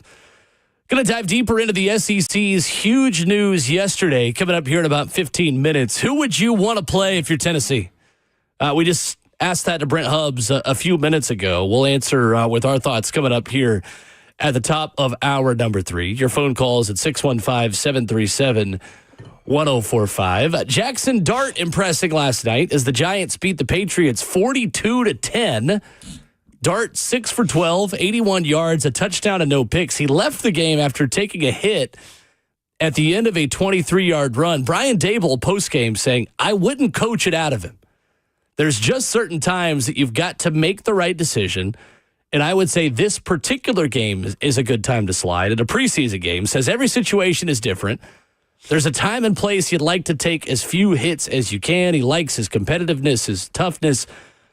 Kevin Dyson, what is your feeling on Jackson Dart, and how quickly, if you're New York, do you try to get him in as QB1 for the Giants? Again, it depends on the guys in front of him and how the season's going and where you feel you are with your roster in conjunction with the young quarterback, right?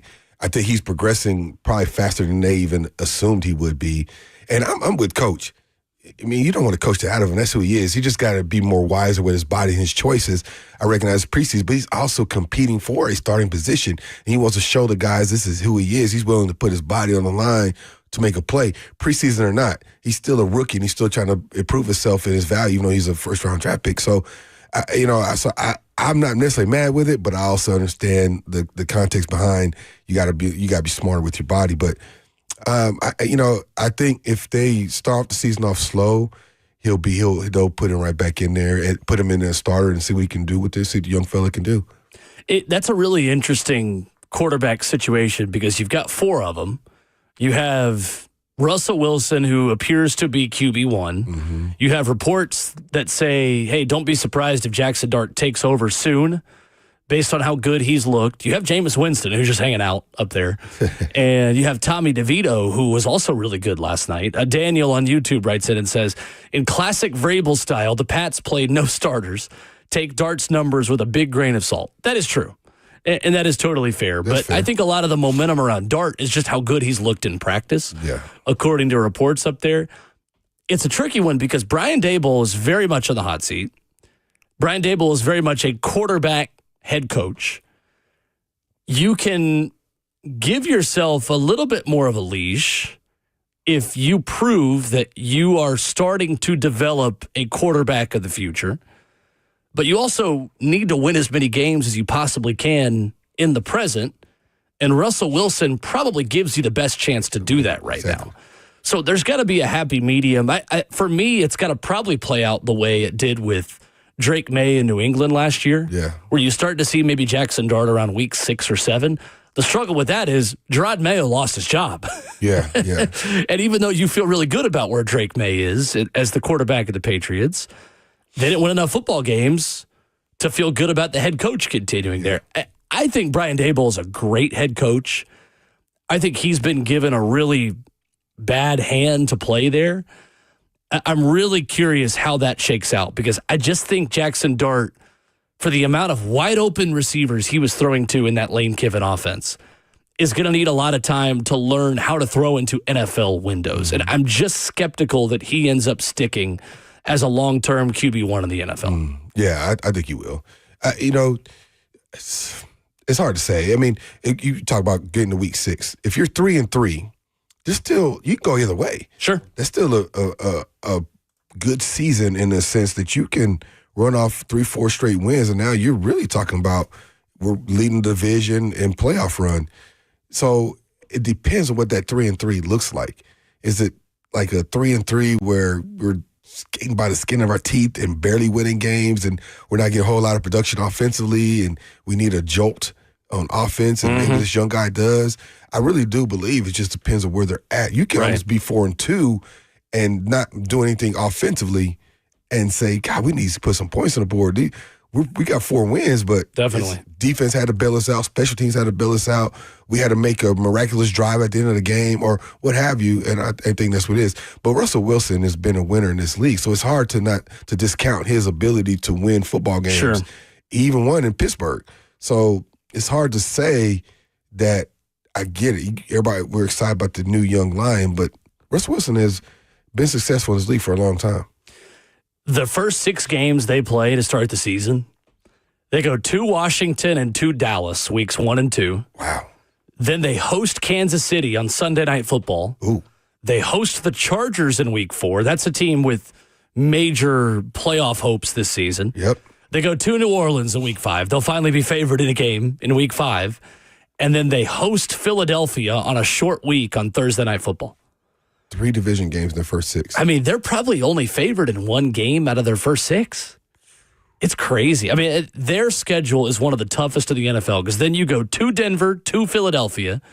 The Niners come to town, at Chicago, home to Green Bay, at Detroit, at New England on Monday Night Football. And then you get your bye week in week 14. How'd they get this schedule? It's a great question. Weren't they 4th in their division? New York last year, yeah. They were They fourth. were. That's a 4th place schedule. How? 4th place schedule. It's a great question. It's like, I mean, part of it is just the NFC East yeah. and how difficult of a schedule the NFC East has this year. Then their cross-conference team is Kansas City, Yeah. which is nuts. I guess you at play the their least number- as you well. play their number 1. Their 4 plays their number 1. Right. It looks like NFC East, one of the divisions they play is the AFC West. Yeah. Oh, yeah. So they drew a shorthand on that because the AFC West is the best division of the AFC. yeah. The North would have something to say about that. But, Yeah. I mean, the divisions they play this year, they play AFC West and they play NFC North. Maybe the 2 best divisions of the NFL. Those are the 2 divisions that the NFC East plays this year. Next year, the AFC South plays the NFC East. So we'll see all the NFC East teams next year. Yeah. Giants fans probably like, could you not have switched that? Can we swap out the AFC South?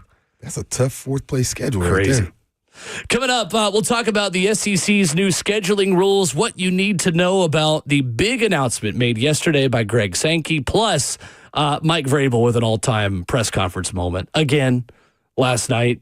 That's the only part of Vrabel ball that I miss when he speaks to the media. Kind of, if I'm not asking the questions. We'll do that coming up next.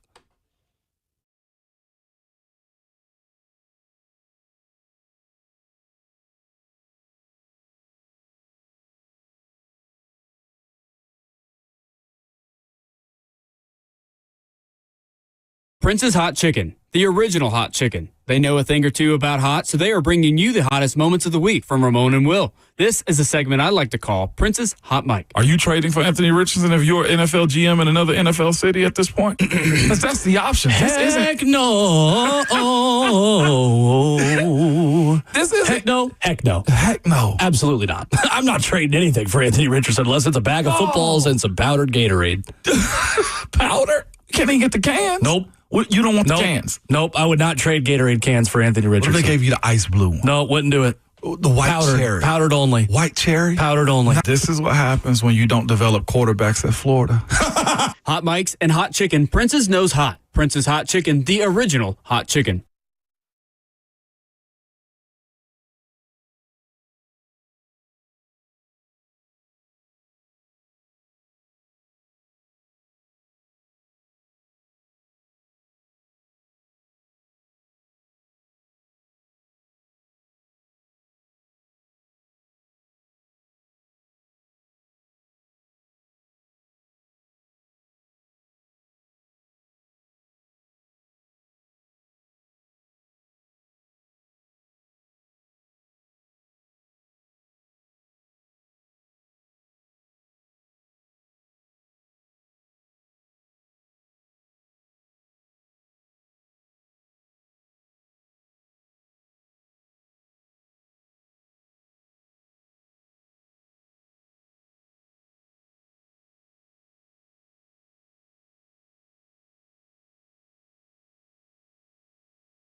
It is 8:02. Good morning, live from the 104.5 The Zone Studios, and happy Friday. I'm Justin Hawkins. It's a Tennessee Titans game day as they conclude the preseason tonight as they face the Minnesota Vikings at Nissan Stadium with kickoff set at 7 p.m. Central. 3HL will have you covered live from Nissan Stadium for the Lee Company countdown to kickoff until Titans Radio's coverage takes over at 6 p.m. for Titans Countdown. You can, of course, hear all of that right here on 104.5 The Zone. Titans head coach Brian Callahan said earlier this week that starters will play in tonight's preseason game, similar to what we've seen the previous two games. NFL preseason action continues tonight. Besides the Titans and Vikings, Philadelphia Eagles take on the New York Jets at MetLife Stadium at 6:30. The Atlanta Falcons are in Dallas taking on the Cowboys at 7 p.m. on NFL Network.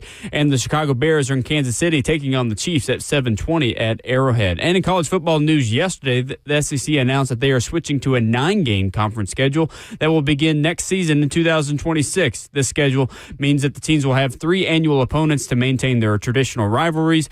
The remaining 6 games will rotate, with each team facing every other SEC team once every 2 years, and SEC teams are now required to schedule at least one high-quality non-conference game each season against a team from the ACC, Big Ten, or Big 12, or Notre Dame. For all your foundation repair and waterproofing needs, you got to go to USSTN.com. Breaking news at once on your home for the Titans and Vols.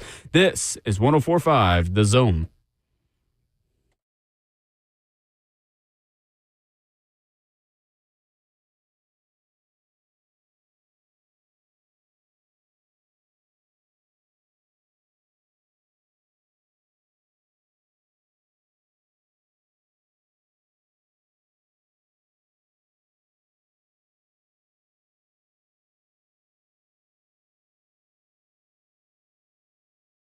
Off and running into the second half of your Friday morning, Ramon and Will, fueled by Scooters Coffee. Visit a locally owned Scooters near you in Rivergate, Smyrna, Brentwood, White House, or Mount Juliet. Amazing people, amazing drinks, amazingly fast. Still to come this morning, coming up in about 15 minutes. What do we know about the Tennessee Titans? With all the unknowns, with all of the new, with the youth and inexperience, what are the things that we can put in Sharpie, in permanent ink, about what this Tennessee Titans team is going to be in 2025? We'll talk about that coming up at 8:20 with you this morning. As always, your phone calls at 615-737-1045. We stream the show live for you with our Faces for Radio plastered on 1045 The Zone TV, Facebook Live, YouTube, Twitter, or Twitch. Kevin Dyson's in for Ramon Foster. Yep, that's right. Exactly. I know. Justin Hawkins, our producer. I'm Will Bowling. So the SEC is finally going to a 9-game schedule. The debate is about to begin, Kevin Dyson, on who Tennessee's third protected rival should be. I'm curious your thoughts on this as someone who is not an SEC guy. Obviously, you played at Utah. You've spent a lot of time in this city as a Titan and as a principal of a lot of different schools. The debate is going to be between Florida in Kentucky, I think, mainly. Because Tennessee is going to play the third Saturday in October every year against Alabama. They're also going to play Vanderbilt every year as the in-state rival, kind of. Right. I won't go any deeper into that. For you... Says the Vol guy over Yeah, there. that's right. That's exactly right. Kentucky is the team Tennessee has played more than anyone else in their history. Florida has a little bit more recent history as the two teams that were the teams of the 90s in the SEC who are battling back and forth. Where are you on this? Who should Tennessee have to play every year? Golly. I tend to think economically when it comes to stuff like that. Mm-hmm. However, with the playoff system being what it is, wins are at a premium, and there's no knock on Kentucky, but it's a little different to go to Lexington than to Gainesville. Big time. Every other year. Where Tennessee has not won since I was in elementary school. Yeah. And so, but economically, the potential, because of the rivalry of recent with Florida, makes a lot of economic sense. But again, the history with Kentucky is longer. And I think, with the playoff system, would it be, I think that's going to be what the AD starts thinking, considering, and having that conversation with, was keep this one Kentucky going. But then are Kentucky and Vanderbilt kind of put into that same kind of category from an economic standpoint? Sure. And what that could bring, the potential it can be, national TV, all the other things that come with that. So It's going to be interesting. I think there is a rationale here that could give you a bit more of a quote-unquote competitive balance way of doing things that offsets, hey, there's 3 tiers. And this is what the SEC League office has talked about, years ago when this idea first came up, that we're going to split everyone into 3 groups. The top tier teams, the middle, and the bottom dwellers. And every team of their 3 protected rivals is going to play one of each of the 3 tiers. Well, you do that, you sacrifice some traditional rivalries. So Tennessee would have Vanderbilt, who, Vanderbilt fans, it's not personal, but like bottom tier team, and Alabama, who's in the top tier. That would then, based off of quote-unquote competitive balance, you'd probably play Kentucky or South Carolina, who's been in the middle of the SEC over the last 10 years is the way they were going to do that. Yeah, that makes sense. Florida is probably a top-tier team. So you're sacrificing the Tennessee-Florida rivalry, maybe even the Tennessee-Kentucky rivalry, for South Carolina in the name of competitive balance. That's what coaches are going to petition for. Mm-hmm. I tend to think that's what's going to happen more so than honoring all of the traditional rivalries. Because unfortunately, if there's one thing that's consistent in college football, it's that the fans and the history are the last possible priority. Mm-hmm. And what saves or makes you money and what's best for television is always what happens in college football. It's economics. I did think it was interesting. Greg Sankey made the point on the Paul Feinbaum show yesterday that geography will dictate some of this, saying not everyone has 3 rivals, but the basis is you have 3 annual opponents. Geography may dictate some of that, Greg Sankey says. And then as you go down the line, the remaining opportunities to have annual opponents kind of fill out the roster. If geography plays a role, then it's Kentucky. Because Kentucky is the closest school to Tennessee in the entire conference. Yeah. So if geography makes a difference, then it probably is going to be Alabama, Vanderbilt, and Kentucky as your 3 protected rivals. And as Brent Hubbs told us last hour, if I'm Josh Heupel, I am jumping for joy if that happens, based on some of the other options that you would have. Yeah, because you're right. And again, that's why I said what they put the premium on is strictly economics, where you can see the Florida one, depending on the year of Florida, depending on the year of Tennessee. Right. That's national level type of a game rivalry similar to the Alabama. But from a competitive balance standpoint, as you mentioned, that kind of tilts it to the extreme side of things, where you're talking about we got to pick up this extra SEC game now. Mm-hmm. Also, I got to play Florida, Alabama each year. It's one year you might be in Gainesville, next year in Tuscaloosa. Like, right, that could be rough.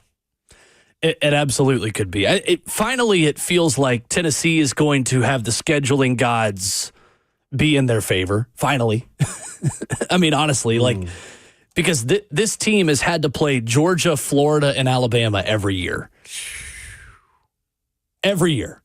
And in the post-Mark Richt era, Georgia becoming what they are, that has been a major disadvantage until the SEC did away with the SEC East. Yeah. And still, I mean, the past couple of years, you've had to play all of those, but your guess is as good as mine. So this was put out, there was research within this from the league office. I've been trying to find what they put out from years ago when this first started, but I believe it was South Carolina who they had as Tennessee's 3rd team. Nothing's going to surprise me at this point in the way this could all go. Nothing's going to surprise me. But the Kentucky series have been played the most with 120 games dating back to 1893. That's the team Tennessee's played the most. It's the beer barrel. Yeah. That isn't handed out anymore. Let's go to the phones. Daniel wants to chime in on UT opponents. What's up, Daniel? What's up, guys? Hey, listen. Florida and Bama have to be on the schedule. They have to be your annual rivals. I don't care what anybody says. I hate Florida. I want to play them every year. I'm going to keep going to Gainesville until we beat them there, by the way. And then do we really have to do this to Kentucky, man? Like, we slap them around so much. Don't make us just keep playing them every year. I mean, they need a break. Give us, I guess, Vandy. We slapped them around too, but Kentucky, what was it, 20-something straight years we slapped them around. Like, give them a break. Give us Vanderbilt. It's a easy, it's an in-state rivalry. Give us Vandy, Kentucky, Alabama, or Vandy, Florida, Alabama. Give Kentucky a break. That's all I got. Thanks, guys. Thank you, Daniel. Appreciate the call. Yeah. I don't know. I think people forget how new the Florida rivalry really is. Yeah. I mean, Tennessee's played Florida 54 times. They played Auburn as much as they played Florida in their history. But the most recent memory of the excitement, the competitiveness, the back and forth when they're both at the height and national championships and all that, that's what people remember. Yep. And I again, that's why I said it's made for TV type drama, if you will. Sure. And not to say that Kentucky can't be, because you might get a year where they are competitive, as we've seen of recent. But again, I think from a fan standpoint and economic standpoint, people want to see Florida. But from a coach and competition and trying to manage this long season, getting to the playoff, I can see why you want some balance there. So this is what Austin Stanley, our friend at A to Z Sports, put out last night. This is everyone's protected rivals, as he would do it. Alabama, Alabama would get Auburn, Tennessee, and LSU. Oh, my gosh. As their 3 protected rivals to play every year. What? If I'm Kalen DeBoer, I'm saying absolutely not. I see Tennessee and Auburn, but that last one. That's the thing is that's a hallmark rivalry, but if I'm Alabama, I'm like, you got to throw me Vandy. You got to throw me Kentucky. You got to throw me somebody. I don't think Alabama wants to see Vanderbilt right now. Oh, well, fair enough. Yeah, they want to see post-Diego Pavia. No, they want to see Diego Pavia in Tuscaloosa. Arkansas would get Missouri, Mississippi State, and Texas. That's not fair. Auburn would get Bama, Georgia, Mississippi State. That's balanced. Decent. Georgia would get Florida, Auburn, and South Carolina. For a lot of these teams, it's the third game that's the tricky one. Everyone has two rivals, it feels like. Yeah, that was pretty balanced, too. Right. Florida would get Georgia, LSU, South Carolina. I think that's about right. That's about right. Kentucky would get Tennessee, Vandy, and South Carolina. LSU, LSU would get Alabama, Florida, and Ole Miss. Mississippi State would get Ole Miss, Arkansas, and Auburn. That's not that bad. It's not bad either. For them. Missouri gets, again, this is all hypothetical from Austin Stanley to A to Z. Missouri would get Arkansas, Oklahoma, Texas A&M.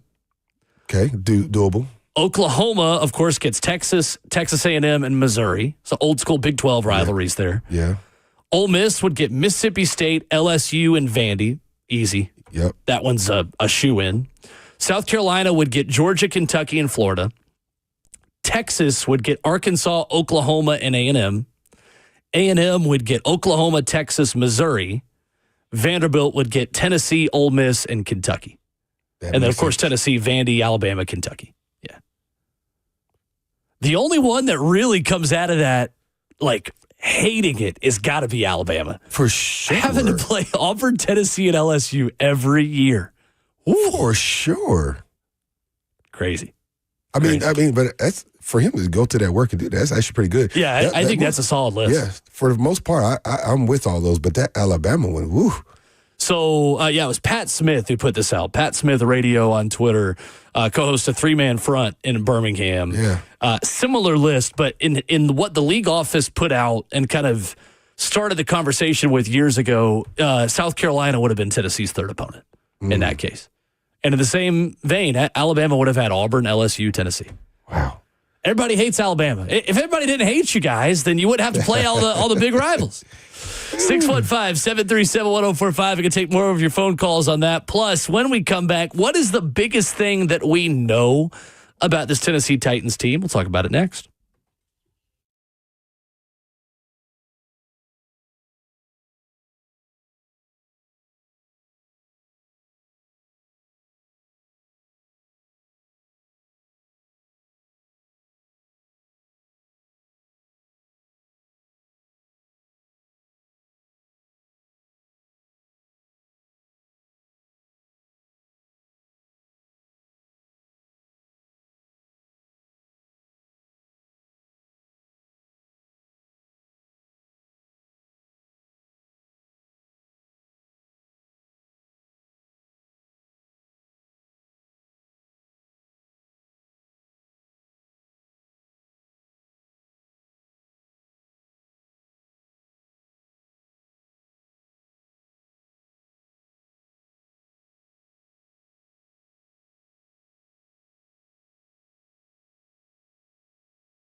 Ramona Will, 104.5 The Zone. Friday morning rolls on, fueled by Scooters Coffee. Still to come, Tate Matthews talking high school football week 1 with us at 9 a.m. He will join us every Friday morning at that time. Ron Slay going to stop by at 9:20. He was inducted into another Hall of Fame last night. Just Hall of Famer Ron Slay. I want to be like Slay. That's right. Absolutely. That's just a good motto to live by. I just want to be like Slay. Be like Slay. Forget Mike. I want to be like Slay. That's right. That is absolutely right. I want to talk about the biggest things we know about this Tennessee Titans team. There's a lot of unknown. There's a lot of youth, a lot of inexperience, a lot of new faces. What are you confident in with this team? You can join the phone line, 615-737-1045. Kevin Dyson, when I ask you that question, what do you know about the Tennessee Titans in 2025? Where do you begin to evaluate this team and this roster? Up front, that was probably, other than consistency at the quarterback, the biggest question mark of the season. The makeshift offensive line, the injuries to the offensive line, the inconsistencies, the amount of times pressure was mounted without sending extra guys. Teams can probably play a whole lot of coverages and probably made it hard for Will Levis because they were having trouble protecting him up front. That's how this offensive line protects the number one asset, the number one pick, the rookie quarterback this year is the biggest question mark, the biggest thing I want to see this year. I think it is a great place to start. I think the investment and the improvements that group has made is something you feel really good about. Yeah, so far, yeah, for sure. It's been a long time since we've been able to say that the Titans' strength is up front. Yeah. I don't think it's unrealistic to suggest that the strength of this entire offense could be the pass protection and the way those guys pave the way in the run game. So far, it's been what people have said about him is well received because you watch the first couple preseason games, I'm like, he's back there just being able to do what he want to do. He could have a picnic in the backfield. For real. But, again, health plays an issue. That's the last few years, that has been a question mark. And so I think that's where football starts and ends is up front on both sides. And then the other side is getting consistent pressure at the quarterback without sending pressure. But that's where football begins and ends. Those guys, in the last few years, consistencies and health and all that plays a part. That's going to be crucial for the success for this team going forward. There's not a ton on defense I feel like I really know about this team because L'Jarius Sneed's health is, I think, the biggest question mark facing this team. And if Sneed is or isn't at his best, it changes everything for that defense. To me, it changes how good your pass rush is because those guys need to get upfield quick and need to affect the quarterback in a hurry because guys could be open right off the snap. To me, at inside linebacker, I definitely know what Cody Barton is as, 28-year-old veteran, been multiple places. He's been productive everywhere he's been, but who plays next to him? Still a question with Cedric Gray and James Williams continuing there. So at all three levels, I've got question marks on defense. What I think I know the most about this team is they're going to continue to be a run-first offense. Yeah. And I think where we underrate Brian Callahan and this offensive system is in how much they still want to set the tone in the ground game. Last season, Tony Pollard had to shoulder so much of that ground game on his shoulders to the point that statistically he had a fine season, but I don't think we appreciated enough in the moment how good he was with how inconsistent that offensive line was and how many different right tackles and that's true and different centers after Lloyd Cushenberry went down that played it. According to NFL Pro, and if you've listened to this show over the offseason, you've heard this stat. Tony Pollard had 1,079 rushing yards. According to Next Gen Stats, 915 of those yards were after contact. Dang. That's 915 of Tony Pollard's 1,079 yards after he was already hit. That was the 6th most of any back in the NFL last season, according to NFL Pro. I can guess who's ahead of him. Saquon. Yeah, I think Saquon was one of them. I can go find it while I'm still talking here. But Saquon, Derrick Henry, I'm sure. I think Derrick was one of them. Yep.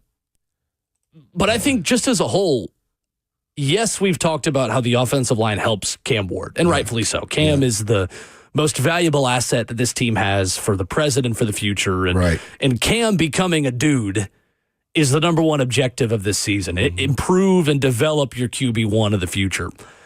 But there's also an element of, as this offensive line gets better, I think it helps Tony Pollard significantly as well. Especially with Tajay out. 100%. Tony has had a really good training camp. That is one position that's difficult to evaluate in camp because you're not being tackled to the ground. Yeah. And you don't know without a shadow of a doubt, hey, would you have been hit in the backfield? Could we have gotten you down 2 or 3 yards? Are you breaking that tackle? Obviously, when you have a position that's so predicated on contact and how you keep your legs moving through that, it's hard to really evaluate it. All I know is Tony Pollard has had a lot of explosive runs in camp. Yeah. And that's good enough for me so far. I think he has looked like the very best version of himself heading into a really big season for him contractually with a couple years left and for this team that needs a run game to take pressure off of Cam Ward. So let's think fantasy football right quick, Will. Yep. Who has a bigger year, Calvin Ridley or Tony Pollard? Oh, that's a great question. Which one you drafting? They're both. It's your 4th pick in your fantasy draft. In terms of fantasy, I would still say Calvin Ridley. You think so? For a couple reasons. First of all, I think when Tajay Spears comes back, they want him to take a lot of the load off of Pollard. That's true. I know more about the backup for Tony than I do who's wide receiver 2 for Calvin. Secondly, unfortunately, the nature of the types of games the Titans are going to be in, if you're only winning 6, 7, 8 games this year, that also says you're behind a lot in games, which means you have to throw the ball more versus running out the clock and trying to get rid of a clock in the 4th quarter. What about you? What do you think? That's tough. That's why I asked you. Yeah. I tend to go same route. I think Calvin really, just the way this offseason has progressed, his energy level, his excitement, he seems so different than he did last year. Just from his demeanor and on the field, his charisma, he's showing his personality when he catches the ball, and he just seems happy. And he has this relationship, this rapport with Cam, and that's all you need sometimes. Like Billy Volek had that with Drew Bennett. You know, they just had this rapport, and that's who he went to. You know, and that's why Drew elevated to the guy he became, because he had a quarterback that trusted him like that. So I drafted Calvin Ridley on my fantasy team, one of them anyway, because I truly believe he's going to have one of those type of years at receiver. You're going to like, I wish I had. And so I went ahead and picked him.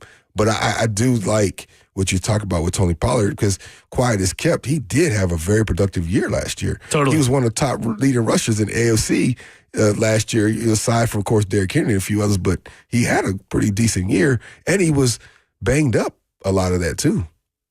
I agree. And again, I'm not putting a win total on the Titans because I think there's a crazy range of where they could end up this season. But I do agree with you. I think Calvin Ridley is set for a monster season if he stays healthy.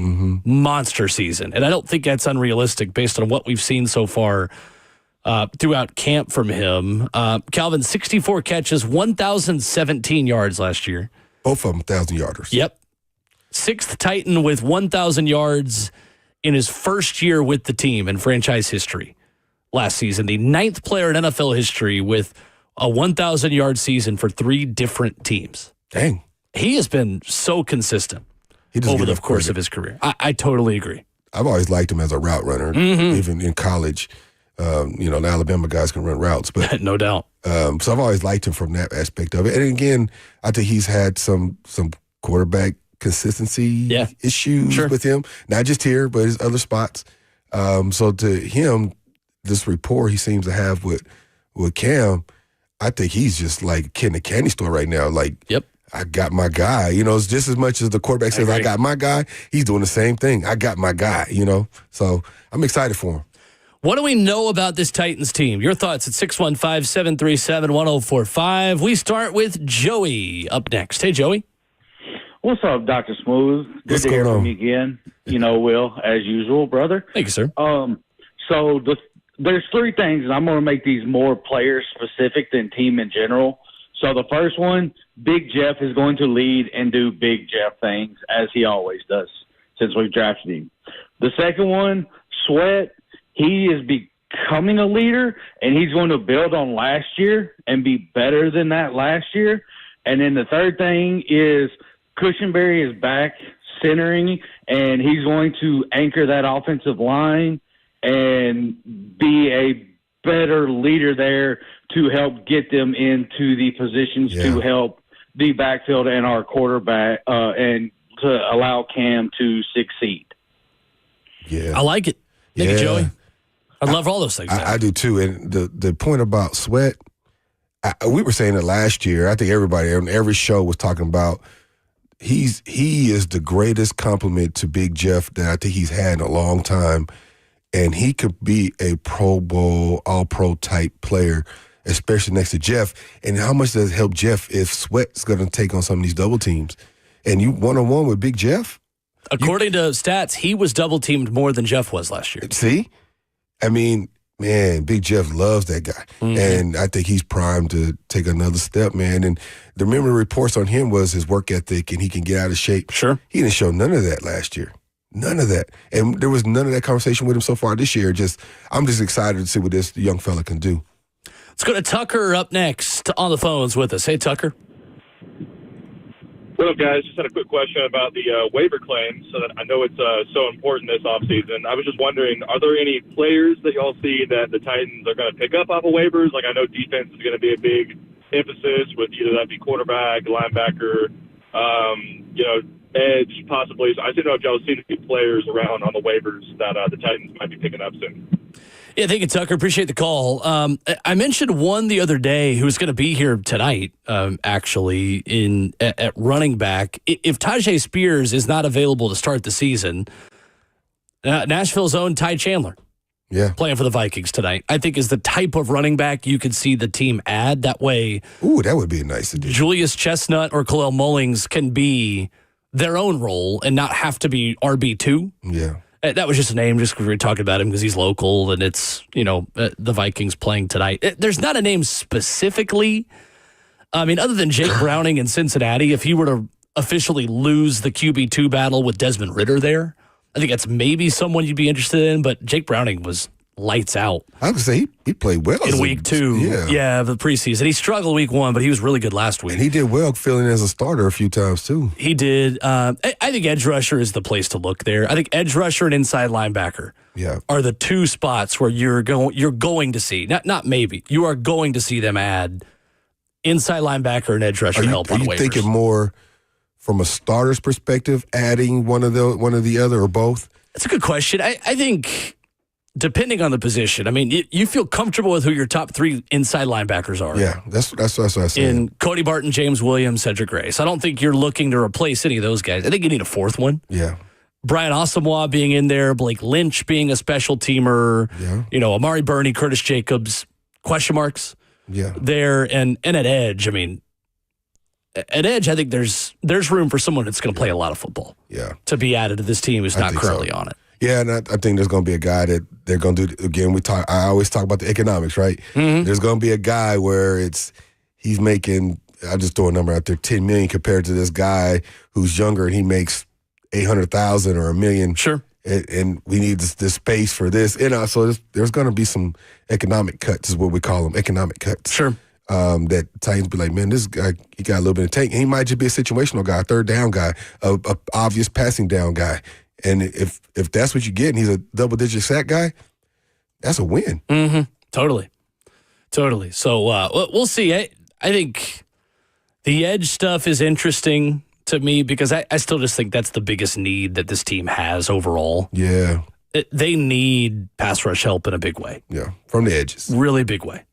615-737-1045 is our number. Got a couple of you on the phones. We'll get to Peyton and Dylan as we continue here in hour number 3. What do you know about the Tennessee Titans? That's a question we have asked you here in the third hour. We'll get to more of your thoughts coming up next.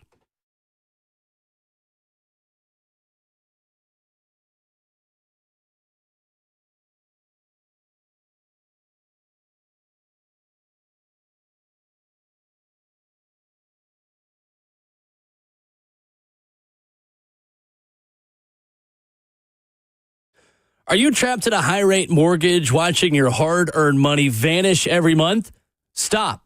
Right now at Loan Pronto, they are delivering the lowest mortgage rates in 3 years. Hey, it's Will Bowling. Loan Pronto's rate reduction home loan program is a streamlined, low-cost way to slash your house payments by hundreds of dollars a month. Lock in a fixed rate as low as 4.99% APR and close in as little as 2 weeks. No appraisal needed in most cases, and here's the kicker. You can skip your next 2 house payments entirely. Don't wait. Rates this low won't last. Call Loan Pronto now for your free no-obligation quote.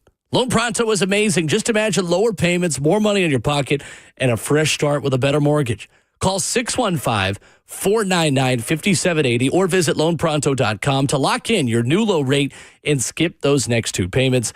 Don't let high rates hold you back. Call 615-499-5780 or go to loanpronto.com right now. Equal housing lender, NMLS 1661781, subject to lender approval, NMLS consumeraccess.org.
Hour 4 of Ramon and Will continues here in studio, streaming live at 104.5 The Zone TV, Facebook Live, YouTube, Twitter, or Twitch. Tate Matthews stopping by in 15 minutes. Going to preview high school football week 1 that got started last night. A couple of big games we'll talk about coming up tonight. We will do that with Tate every Friday morning at 9 a.m. What do we know about the Titans? Your thoughts on the phone line, 615-737-1045. Peyton is up next. Go ahead. Hey, good morning, Will and Dice. How you doing, man? I feel like Calvin Ridley has a chance to, just based off show volume and really being not a clear-cut number 2 wide receiver, I just feel like he's going to get force-fed all year long. But I feel like he has a chance to break the single-season receiving yards by Titan and possibly even a touchdown. And I just want to hear you guys' thoughts on that. Thanks. Appreciate the call, Peyton. That would be something, wouldn't it? Yeah, it would be. I could see him having a triple-digit catch season, health aside. The way they're kind of mapping this thing out, I can see that. But the other part of this is, though, Callahan does like to spread the wealth from his receivers. Mm-hmm. You know, we saw that in Cincinnati. But they did put up some big numbers there at receivers, too. No doubt. I mean, the 17th game certainly helps. Mm-hmm. The franchise record holder in receiving yards. Do you know off the top of your head who it is? I've got it in front of me. Yards. Between Oilers and Titans in history. The season. Is it Jeffries? No, he is 6th. Haywood Jeffries had... total yards. Not total season. yards. Not season. Not a season. No, yeah, a single season receiving record. Single season. It's a big number. It's a really big number. Hennigan? Yep. Hennigan. Charlie Hennigan. 1961 for the Houston Oilers. Charlie Hennigan had 1,746 yards. Mm-hmm. That's going to be hard to beat. Yeah. Look at me knowing my little Titan history. That's right. Absolutely. That's 124 yards per game in a 14-game season for him. Dang. Ooh, 14-game season, he had 1,700 yards? 14 games, he had 1,700 yards. Dang, that's college numbers. 125 yards per game. Charlie Hennigan is 1 and 2 on this list. Then Bill Groman had 1,400 in 1960. The Titans era record is Derek Mason in 2003, 1,303 yards. I was going to say 1,300. On 133 targets and 95 catches. You think that's on watch this year for Calvin Ridley? 1,300 yards? Yeah. Health aside, yeah. I think if he's healthy for all 17 games, I would not be shocked if that goes down. Yeah. Would not be shocked. I'm not going to predict it to happen, but would not shock me at all. Yeah, at all. I would suggest he's going to be pushing that health aside. Agreed. Derek Mason 4th, Drew Bennett 5th on this list with 1,247 in 2004. Yeah. Top 10 seasons all time receiving in Titans history. The 10th best season was Derek Mason at 2004 with 1,168 yards. I feel confident Calvin Ridley has a top 10 season in Titans history in terms of yards. The receptions record, Charlie Hennigan in 1964 had 101 catches. I feel more confident in that record going down than the other one. What did from the Baylor receiver? Kendall Wright? Yeah, what did he have? He had 100. He had 94 catches in 2013. I thought he had 100-yard catches. He was just there. That's right. He had 139 targets. He caught 94 of them in 2013. Delaney Walker in 2015 had 94 catches. Yep, I remember that. It 1,088 yards that season and 6 touchdowns. Yeah. Let's go to Dylan up next, 615-737-1045. Hey, Dylan. Man, what's up, guys? I should probably get a Charlie Hennigan jersey. That guy. Yeah. For real. But, hey, I just want to give a little shout-out to Titans fans, man. Cam Ward, he gave his absolute best first impression to us. He showed up early, said all the right things, held his teammates accountable. Now it's time for the Titans fans to repay the favor tonight at Nissan Stadium. I don't want people being polite with their little clapping. I want some chaos in there. I don't care that it's a preseason game. I want Cedric Gray riding around, running around, knocking the teeth out of a man looking for work and send him home looking for a LinkedIn profile at halftime. You know what? Honestly, I really would like if they brought Albert Haynesworth back just for a little foot stomp tutorial, because this is our house, our city, and our Titans. Yeah, I love it. Nashville, I think you guys need to show up, get loud, and make the Vikings regret ever coming into Music City, baby. Love y'all. See you later. Thank you, Dylan. Appreciate the call. Oh, I think he was yelling at the end. I cut off a scream. Okay. Yeah, he when he called, he said, "I've got a hype scream for him." I'm like, okay. A hype scream. Okay. Well, I got the hype, but no scream. Not normal. Yeah, I don't know if we're going to have that kind of atmosphere. I don't know if anybody's going to be stomping on anybody's heads tonight in Nissan Stadium, but I do think there will be a good level of excitement to see Cam Ward, because a lot of this fan base hasn't seen Cam play in person yet. Yeah. I mean, the vast majority of the people that'll be in that building tonight are coming to see Cam play quarterback for the very first time. Yeah. There'll be a little bit of excitement. And Absolutely. It's everybody's in preseason mode, so they want to get their tailgate on and That's do right. all the things and see what you need to bring the next time. Don't forget this. I forgot my cord for my TV, all the stuff. It's football season, man. Let's get it. I'm excited. It's going to be good to be back in there. Of course, League Company Countdown to Kickoff beginning at 3 o'clock. That's just going to be 3HL outside the stadium today. And you will also have, of course, Titans Countdown at 6 and kickoff at 7 tonight. Excited to be in the booth. Excited to listen to the whole broadcast. I'll be in the booth, and Amy Wells making a return to the sideline. Excited to hear her tonight as well with the Titans. Yeah, everybody's knocking the rust off today. That's right. Absolutely right. So I'll have a pregame visit with Mike Borgonzi for Titans Countdown, as I will do every week, and looking forward to talking to him about some of the position battles, and I'll ask him about L'Jarius Sneed and some of the processes to get him ready for week one. But it's good to be back in Nissan Stadium. Yeah. What did he do in practice yesterday? Similar, I guess? Yesterday, no practice open to the media, so just a walkthrough, so not sure.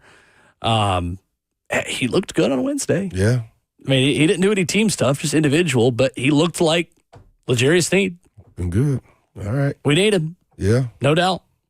Let's get our last break of the hour, and when we come back, let's talk a little bit of high school football. Week one started last night with a couple of games. We'll preview week one of the high school football season with our high school football expert on 104.5 The Zone, Tate Matthews, after this.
Just before 9 a.m., good morning, live from the 104.5 The Zone Studios. Happy Friday, I'm Justin Hawkins. It's a Tennessee Titans game day as they conclude the preseason tonight as they take on the Minnesota Vikings at Nissan Stadium with kickoff set for 7 p.m. Central. 3HL has you covered on 104.5 The Zone as they broadcast live from Nissan Stadium with the Lee Company countdown to kickoff until Titans radio coverage takes over at 6 p.m. for Titans Countdown. Of course, you can hear all that coverage right here on 104.5 The Zone. NFL preseason action continues tonight. Besides the Titans and Vikings, the Philadelphia Eagles take on the New York Jets at MetLife Stadium at 6:30. The Atlanta Falcons are in Dallas taking on the Cowboys at 7 p.m. on NFL Network, and the Chicago Bears are in Kansas City taking on the Chiefs at 7:20 at Arrowhead. And in college football news yesterday, the SEC announced that they are switching to a 9-game conference schedule beginning in the 2026 season. With this schedule, teams will have 3 annual opponents to maintain their traditional rivalries. The remaining 6 games on the schedule will rotate, with each team facing every other SEC team once every 2 years.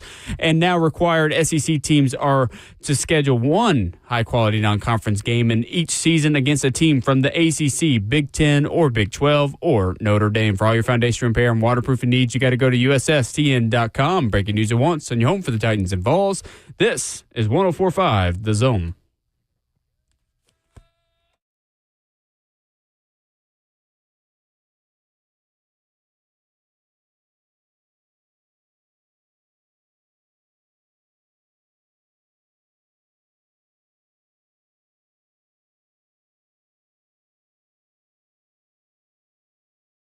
Ramona Will, fueled by Scooters Coffee, wrapping up with the final hour of the morning and of the week. Kevin Dyson in for Ramon. Justin Hawkins spinning the hits. I'm Will Bowling. As we will talk with another member of a Hall of Fame, Ron Slay, coming up here in 20 minutes, as we always do, Fridays at 9:20. A Knoxville Hall of Famer, in addition to being a Tennessee Sports Hall of Famer as of last night. Looking forward to talking with him. In the building. HOF, how we describe Ron Slay. We are efforting Tate Matthews, going to talk about high school football week 1. It was good to see some high school football on the television last night. Lucas and the Friday Night Rivals crew on the call for Green Hill's big win over Beach last night. That's huge. To start off the season. Beach was one of the favorites in 5A, I thought. Uh-huh. That's right. And Beach, that has moved around classifications as well. Always a contender regardless of where they are within that as well. But looking forward to getting Tate in here in just a moment as Justin is getting him on the line. And we got him now. Here he is, Tate Matthews, our first visit with him as we preview high school football week 1. Tate, we are excited to get this segment started, and you are presented by Freedom Boat Club of Tennessee. Good morning. Happy week 1 to you. Hey, good morning, Will. We got Dr. Kevin Dyson in there. We do. Hey, what's up, Tate? How you doing, man? What's up, DKD? Good to talk to you, brother. I miss seeing you. You too, man. Yeah, hey, Will, I'm excited. Glad to be back with you all again a little bit earlier in the day than we normally do, right? But, that's right. You mentioned Freedom Boat Club of Tennessee. I love them, man. My family and I did this about 3 years ago, the Freedom Boat Club of Tennessee, boating made simple. I didn't know about it, and what I found out is a lot of people didn't know about it. You need to look into it. It's unbelievable. Best thing we've done in years. 12 top-tier locations across Tennessee, 7 of those in the mid-state. You can get boats on Percy Priest, Old Hickory, Timms Ford, Center Hill, multiple marinas on a few of those lakes. They own the boats. You use them. You reserve your boat. You show up, take off, come back. They handle everything. They'll bill you for your gas. All you got to do is pull it back in the slip. They'll even help you do it. It's unbelievable. You can get a tri-tune boat. You can get a surf boat. You can get just a runabout. You want to learn how to surf. You want to get back into wakeboarding. They've got all that. 3 levels, the freedom level, the elite level. They've got a weekday only level. So all you got to do is go to freedomboatclub.com today to take advantage of their specials that they're running right now. It's the best time to join. You've got an initial joining fee. Then you've got monthly dues, no contract. It's a no-brainer. Freedom Boat Club, boating made simple. I love it. Good stuff, Tate. As we look at week 1 and look at some of the biggest games, we have to start in Murfreesboro as the Oakland Patriots are hosting CPA tonight, a massive early out-of-region, out-of-classification matchup. Kevin Creasy and Ingle Martin are going to learn a lot about their two football teams tonight, Tate. Yeah, well, when you're talking about the class of the state of Tennessee in high school football the past decade, right, throw Baylor and McCallie in there, but it's got to be Oakland and CPA, defending state champ versus defending state champ. Pretty neat, though. New quarterbacks all around. Christ Presbyterian Academy will be starting Jack Van Orman for the first time as QB1. Now, he started the first 2 years as a punter, and as you know, punted in some big games, but this is his first start as QB1, and then Oakland's going to go with a two-quarterback system, which Coach Creasy's done before, but Dante Cameron, junior, transfer from Riverdale, and then Cam Morton, freshman, transfers from Innsworth. As you know, Coach Creasy likes to look his quarterbacks in the eye when he calls the plays. As KD knows, he still runs them over to the sideline. So he'll run the plays in with those two guys, and a lot of people talked about Ty Snell from the eighth grader from Lipscomb Academy last year, but you talk to those D2 coaches, this Cam Morton guy who's a freshman, they said he's every bit as good. So it's going to be fun to watch. But, yeah, new quarterbacks all the way around. Two of the best running backs in the mid-state or in the state, Rawls Patterson of CPA, and then, of course, Craig Cutt of Oakland. So a lot of firepower. These two teams are as well coached. They probably got the two best coaching staffs in the mid-state, maybe the state. I love that these two are playing again. I think we talked about it, Will, but they played a few years ago 2 times in a row on fall break. And Coach Creasy, true to his word, he told Coach Martin, he said, "I'll play you anytime, but I'll never play you on fall break." So, I love anyways, it. It's going to be a packed house tonight for sure. Tate, there's a lot of teams in Tennessee playing out-of-state teams, but one in particular that a lot of people favorite maybe to win 6A. They're in that conversation. But Ravenwood and Madison Richland Academy, can you tell us about that game? Well, Coach Dyson, Dr. Dyson, you've been all of it, right? You know Ravenwood really well. So, and you know this from your time as a coach and an AD and a principal in Williams County. Up until about 3 years ago, this game wouldn't even be possible, right? Because Williamson County teams were not allowed to leave and take off a whole day of school. I believe you get one a year now, right? Is that right? Yes. Yeah, okay. So, but that just got passed about 3 years ago. But Ravenwood, they left last night. They're going down to Madison Ridgeland Academy. They're one of the top private schools in Mississippi. Oakland played them a few years ago. Really, really good team. You kind of think Brentwood Academy, a little similar to that. But Ravenwood's going down there. Came up, I think Coach Hester and the crew would tell you they feel like they left one on the table, came up a little short last year against Houston, not making it to the state championship game. But they're loaded. Ravenwood's got over 40 seniors on the team. Wow. And looking really, really good on defense. A guy you know real well, Coach Dyson, or Dr. Dyson, Jalen Pollard, Bernard's son. Yeah. Kind of leads the way at safety, man. He's a physical guy, right? He's one of those ones you got to keep your head on a swivel.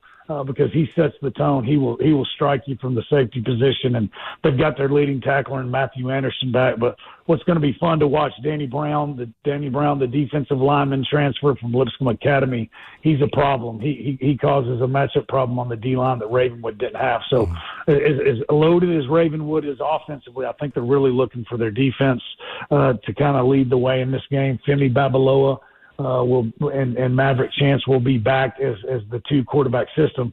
Mav has got a cast on his hand, so it'll look a little different today. Probably see Femi go a little bit more of the way a quarterback. I didn't realize it until I started looking at this the other day.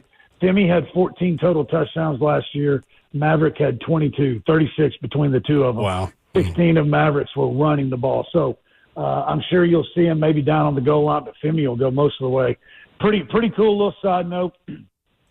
Hayden Davis is going in tonight as his first game as Ravenwood offensive coordinator. He is the son of Herbert Davis, who is the longtime head coach of MRA, and so that's kind of how this game got put together. Pretty cool side note. Yep. Well, aside from there's a lot of mid-state games, man, but what are some games that are under the radar that people should think about if you're going to go to a game, go visit this one. What were some games to consider visiting today, aside from Stewart's Creek and Centennial? Shameless plug right there. No doubt about it. The debut of the Jay Graham era at Centennial, right? Dr. Dyson, you hired him as your new head coach. I know you're very excited about that one. No, the Cougars were very excited. Another one that you know well, I think Independence in Rockville. That's going to be a good one. Coach Scott Blade's first game back as the head coach at Independence. I think they're calling it Indy 2.0. The air raid is back. And then it's also Coach James Counts Jr.'s first game as the head coach at Rockville, which, as you know, high school football fans know, he's ran one of the top programs in Henry County for the past 10 to 15 years. So Rockville is going to look different. They'll be much improved, and then Independence is going to look different, but it'll look familiar for those that remember the 2015, 2016 Independence Eagles. This would be pretty scary if I was opposing teams, and you know this, again, Dr. Dyson. Coach Blade told me Matthew Horner is junior quarterback. He thinks he can be the best quarterback they've had since Andrew Bunch. Wow. That's pretty big words right there. Yeah. Absolutely, that is. Tate, I wanted to ask you about this story, Grace Christian Academy and GCA. We were talking yesterday about just some of the big storylines entering the season. You told me there's something I've never heard of happening in high school football this year. Tell us about this just kind of unprecedented story and the stuff going on at GCA. Yeah, man, it's really cool. It's that we live in a world where there's we hear a lot of negative a lot of the times, right? But I was talking to a good friend of mine, Scott Simptonfelter, who's the new offensive coordinator at Grace Christian Academy, and this story is just unbelievable. I'm so glad that you wanted to talk about it on air because it's just so cool. But Warren DeGraff, he's a senior tight end for the Grace Christian Academy Lions. He was diagnosed with leukemia in 2024, been going through treatments and battling that. He still has to go through some treatments as the season goes on. 6'4" kid. He's lost 50 pounds. He's starting at tight end. Why is this story so cool? The TSSAA granted him a 5th year of eligibility because he's lost the last 2 years and hadn't been able to play. He's going to be – I've never heard of this, Will. I don't know about you, Dr. Dyson, but he's going to get to play his senior year, 5th year. TSSAA finally approved it. He was voted team captain the other day by his teams. Wow. And another pretty cool side note, they play their first game tonight at home against Franklin Christian Academy, who's playing their first game in TSSAA sanctioned football. So, Warren's going to go on, and after this year, he's going to go to John Carroll University, be a student coach and player on their roster. Nick Simptonfelter, the former BGA quarterback, is there. But, he just said that he just wants his story to be spread and wants people to know dealing with situations and issues like his that anything's possible, man. So it's just a really cool story. And the TSSAA takes a lot of shots about some things, right? Some of them deserve, but they dang sure deserve a big hip hip hooray on this one because they made the right choice on this one. Very special story. Warren DeGraff. Absolutely. Wow. Warren DeGraff should be everybody's favorite high school football player in the state of Tennessee this year. That is awesome. We're rooting for him. We're rooting for GCA this year as he gets this extra year of football. Tate Matthews is going to join us every Friday at this time to preview the upcoming night of high school football. We are so excited, Tate, to have you on with us weekly, presented by Freedom Boat Club of Tennessee. Happy week 1. We made it, sir. I appreciate you as always. Thank you, buddy. All right, man. Take care, brother. Good to talk to you, KD. You have a great weekend. You too. All right, there he is, Tate Matthews, previewing high school football week 1. Go to a high school football game in your community tonight. If you're looking for something to do, if you don't have Titans tickets, Titans radio in the headphones, high school football in front of you, I'll allow that. Yes. High school football and Titans radio mixed. So you can stay up to date on the Titans and be in high school football. Of course, we'd love if you go to the Titans game as well. But love it. Good to have Friday Night Lights back. Yeah, man. This football season. And I know there's a lot of people in this pep rally day and a lot of disruptive bell schedules and things of that nature, man. But Not like opening weekend, man. It's exciting. Again, we talked about with Titans, and it evolves a little bit today. Just optimism is high right now. Everybody's ready. That's right. Like, I don't know if it was considered upset or not, but I think Beach was widely favored and considered one of the top teams in 5A to go down like that to Green Hill, man. It's already starting the football season off with a bang.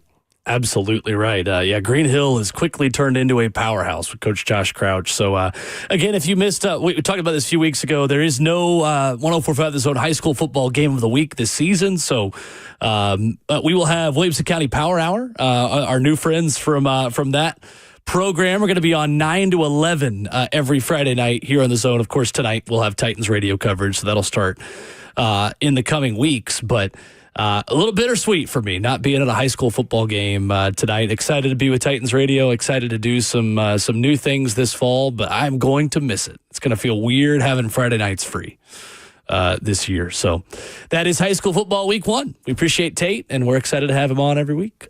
Coming up, Ron Slay. In the building. Need I say more? He'll join us next.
Ramona Willow, 104.5 The Zone is fueled by Scooters Coffee as Hour 4 continues. Kevin Dyson and Will Bowling with you. Ramona will be back with us on Monday. We are week 0 eve. College football is played tomorrow. Titans play tonight. We've got high school football week 1 that we just talked about coming up tonight. That started last night. Yeah. Ron Slay is not present yet. And he's not picking up his phone. Just behind the scenes. So you've got the chance to give your thoughts of the Titans. Wide open for you until Ron Slay joins us, if he does. I know he was inducted into the Greater Knoxville Sports Hall of Fame last night. Perhaps there was a celebration that happened afterwards. It wouldn't be Ron Slay if there wasn't. Yeah. I mean, that sounds about right. Oh, I'm tripping. Yeah. But he, I mean, that's a hard-working man, between Knoxville and here, back and forth, doing radio and TV and everything else that he does, man. He probably deserves a sleep. That's right. That's absolutely right. Typically, he does, typically he's already everywhere. But yesterday, he was everywhere across Tennessee as he was driving up to Knoxville. So wide open to you, 615-737-1045. How much do you want to see Cam Ward of the Titans tonight? That was my first question for Slay. We can ask it to you as well.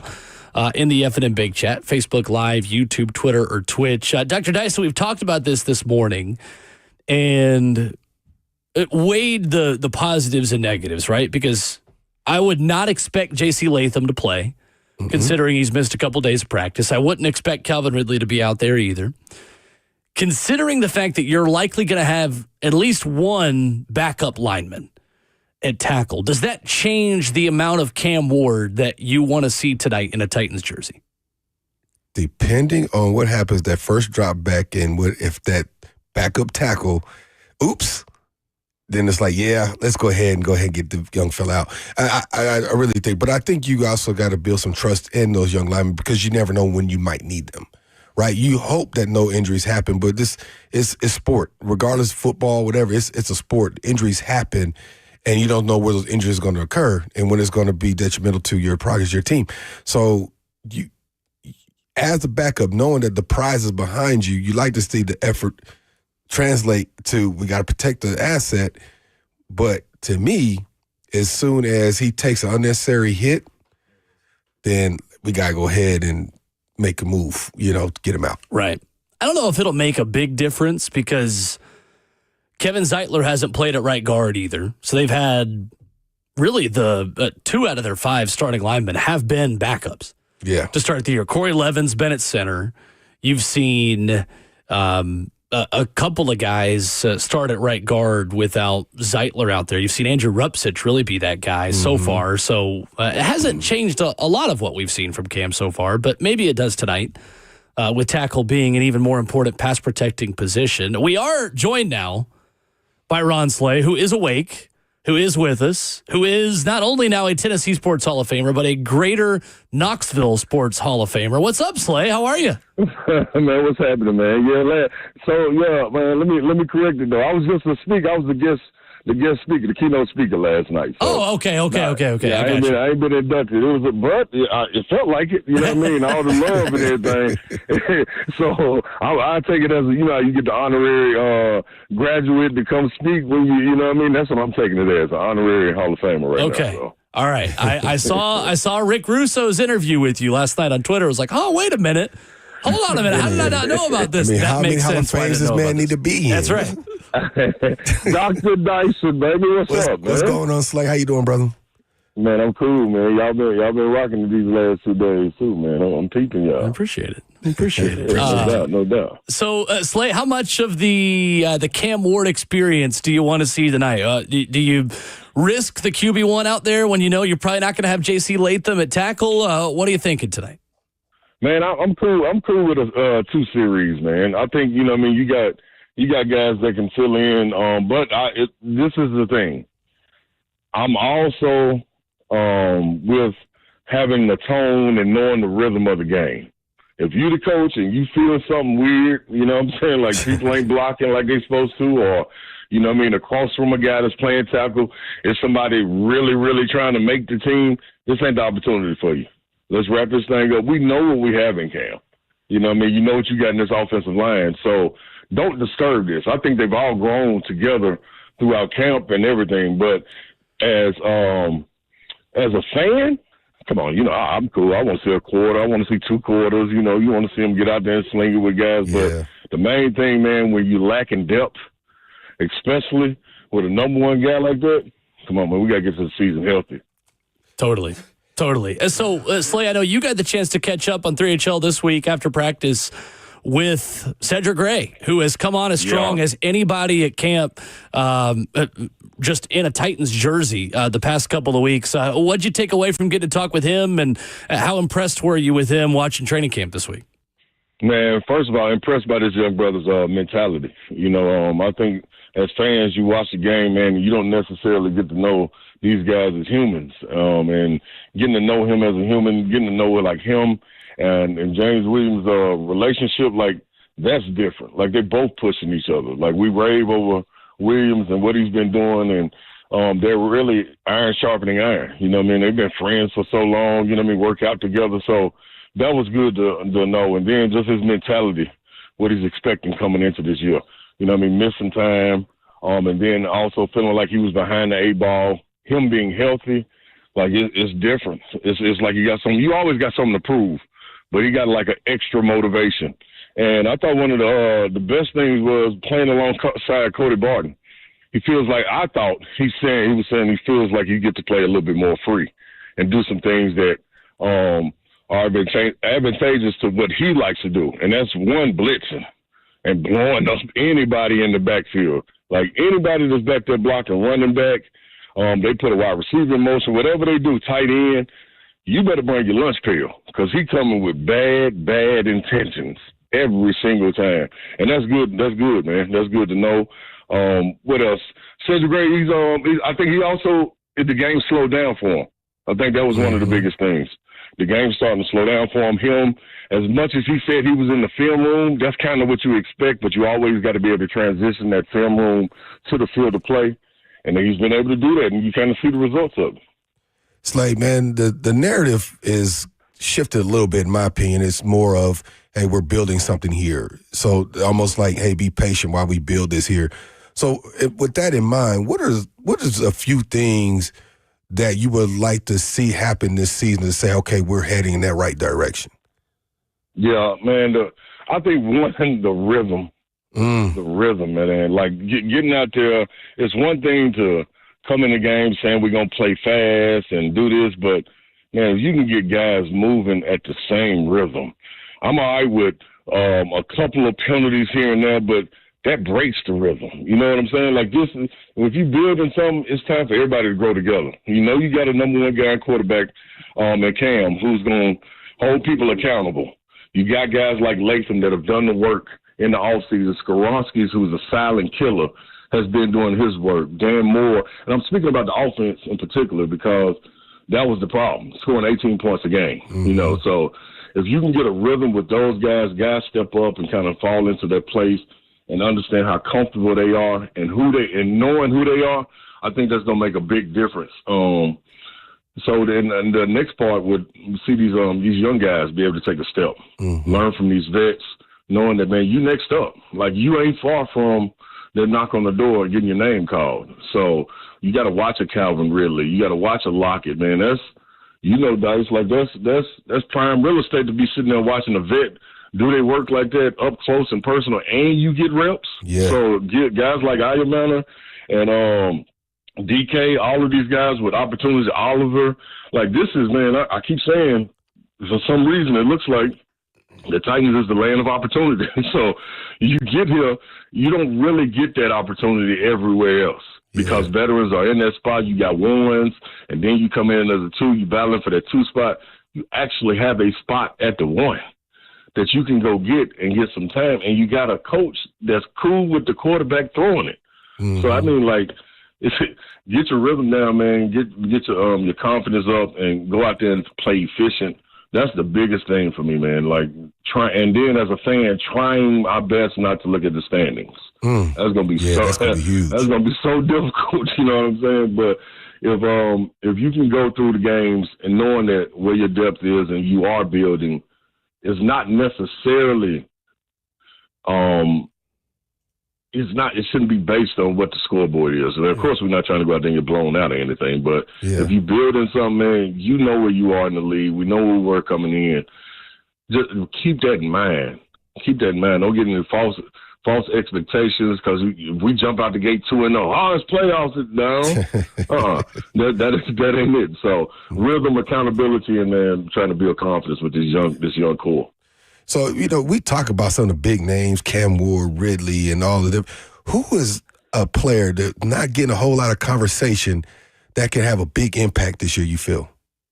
Man, for me, it's been Gunnar Helm. And he's quietly been creeping up on Chig to, trying to challenge him. So I think you got something great in both of those guys being young. Chig going into the spot where you're knocking on the door of contract, but Gunnar Helm, man, every opportunity. Even you want to keep him as a third tight end. He said, no, I'm a 2, and then I'm a 1. You just give me the chances. And he's making plays out there, regardless if it's Brandon Allen, whether it's Cam Ward. And then he knows what his deficiencies are. He ain't the greatest blocker, but he know how to get in the way. Yeah. So it's little stuff like that I believe, man, that'll take him a long way. Another guy's Eli Ayumana. I think him, man, offensively, watching him, the things he does with the drops, I understand. But good God, boy, if you run a screen his way, he going to carry that man all the way back over there to the Gatorade. I mean, knocking the Gatorade down, getting flat. I love that part of his game, the physicality that he brings. But you want to see him be able to, execute some of those passes and connect on those and make sure he stays in the game, because that's going to be huge. Those third downs. Another person, man, that the jury's not out on, but as a vet, Van Jefferson. Yeah, that was mine. That was my pick. Yeah, we talk about him, you know what I'm saying? The expectations, and I went back and looked, man. Him, when healthy, he had a great situation with the Rams. So what did he learn from that situation, man? You bring Puka in, you got, what's my guy name? There was the leader before Puka Nacua came now. Cooper Kupp? Cooper Kupp. Yeah, Cooper Kupp. So you had guys to build behind. Now you walk into another situation where Lockett is here, Calvin Ridley is here. You got a spot open for you, but you got these young dogs pushing. What you going to do to be a vet, to go on and separate, just to let them know, I've been here. Yeah. But you've been able to see him put in the extra time on the jugs machine, trying to get right. So it's going to be interesting to see these guys, man, how they pan out, man. Everybody has opportunity. And in the rebuilding process, everybody's watching. Everybody's watching. So we ain't got King Henry to lean on and hide from anymore. Or to say it's an offensive line that's bad and they not blocking. So you got the pieces in place, man. You just got to go ahead and execute. Slade, we've been talking a lot the past couple of days about what we know about this team, to that point of what this team's identity really is going to be this year. If you're picking one thing that you feel like, yep, I can put that in pen and say, I know this about the Titans entering the season, what do you think that is? I think they'll move the ball up and down the field. Okay. I think they'll move the ball up and down the field. The only question mark that I got is, can they finish? Yeah, right. Can they finish and get into the end zone, walk away with points? Because like we were saying, man, it's going to be a process. That's going to be the biggest part. That's going to be the learning curve. How quick can you get to finishing games? And on the defensive side of the ball, it's the same thing. Can you get stops to get the offense back on the field where guys aren't running the ball and keeping the offense on the sideline? You got to go hand in hand, man. So that's my thing, man. Them getting the ball up and down the field. I think they're going to be able to do that if healthy. Let me say that. If healthy. You know what I mean? You got to have – we was watching that – what was the last preseason game? Atlanta? Yep. Man, some of those holes that were opening up for the third and fourth string running back, man, I can only imagine what Tajay Spears and Tony Pollard could do. That was nice to look at, man. You know what I mean? So – I don't think it's going to be a problem. You know, when Callahan first came in, they were talking about being able to hit the running back out the backfield, letting him get some yards, you know what I'm saying? Using him as a pass catcher as well. But with health, guys getting banged up, you wasn't able to do that. Offensive line couldn't hold up. So I think they're going to really be able to move it up. And I think he got some tricks up his sleeve with this quarterback, man. You know what I'm saying? So that and it's going to be good to watch. So getting the ball up and down the field, I think, is I don't think it's going to be a problem. Total yards, they're going to be all right. Just got to put their thing in the end zone. Slay, last one for you out of the news about the SEC 9-game schedule that came out yesterday. There's a lot of conversation about who that third team needs to be for Tennessee to play every year. You know Bama's going to be one of them. You know Vanderbilt's going to be one of them. Yep. Tennessee's played Kentucky in football more than any other team in the history of Tennessee football, but also Tennessee, Florida, even though it's not been played as much, has got a little bit more oomph to it. There's even talk about South Carolina being the third team. That way it's more balanced competitively. Where are you at with who Tennessee needs to play as that third team? Man, who they need to play and who I want to play, two separate things. Okay. I think, man, when you look at it, you got to think. I automatically think Kentucky as well. And the reason I base it on that is because who else are you going to match Kentucky up with? That's the thing. Like, who's going to be their other three common opponents? I mean, that's the tough part. Florida, you know you can get three common. South Carolina, you know you can get three common opponents. But it kind of leaves Kentucky, like, you know, blowing in the wind. Like, what do we do with them? So sure, I would want it. I want it to be Florida, though. I think that right there, give me that all day, man, because you walking into a Florida game, Tennessee game, like that energy is different. Exactly. Walking into Tennessee and Kentucky is like, all right, man, bring them on up here so we can spank them up, man. You know what I mean? Get their shoes dirty, step on them, crease them, and send them on back out to the bus stop. You know what I mean? We ain't even tripping off them. So that's where it is with them. And then it gives us bragging rights, just keep beating up on them, beating them in the head. You know what I mean? That's how we look at them. We the bully to them. But if you want competitive and you looking for ticket sales and the energy to be right, that's Tennessee, Florida, man. Mm-hmm.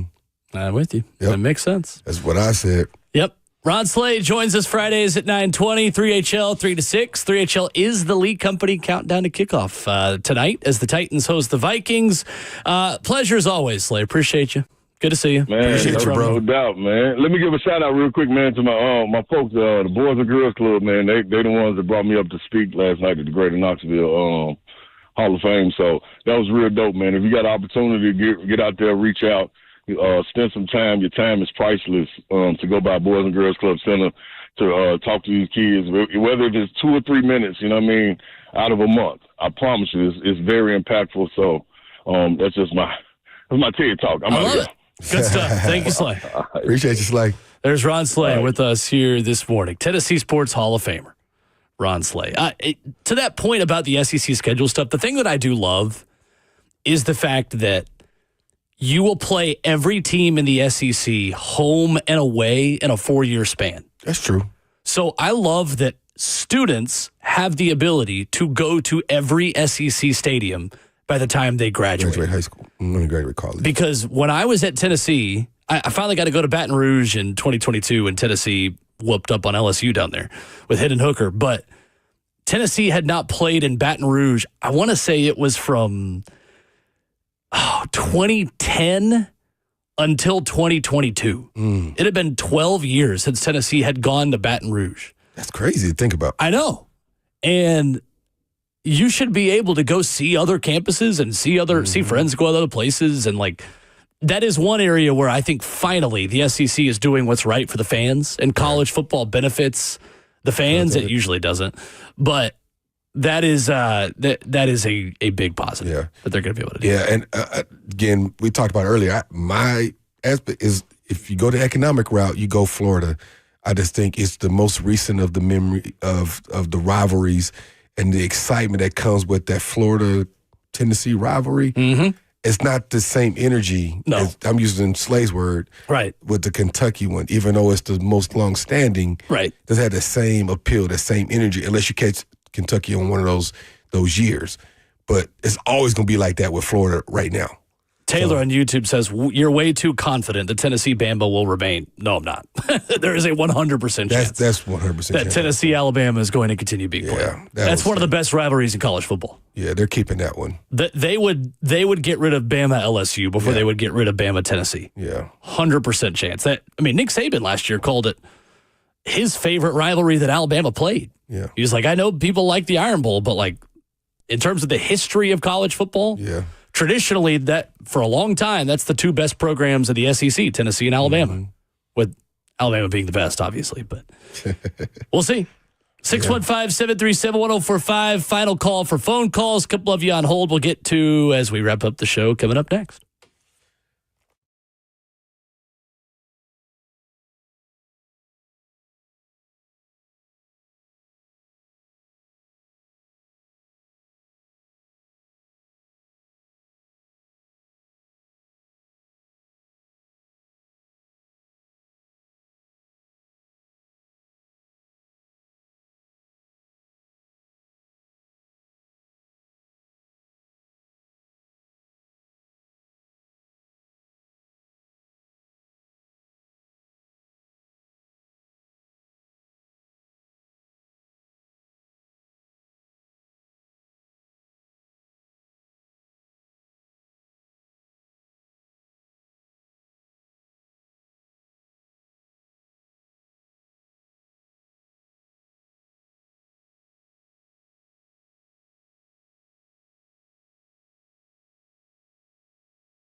Wrapping up the show on Ramon and Will.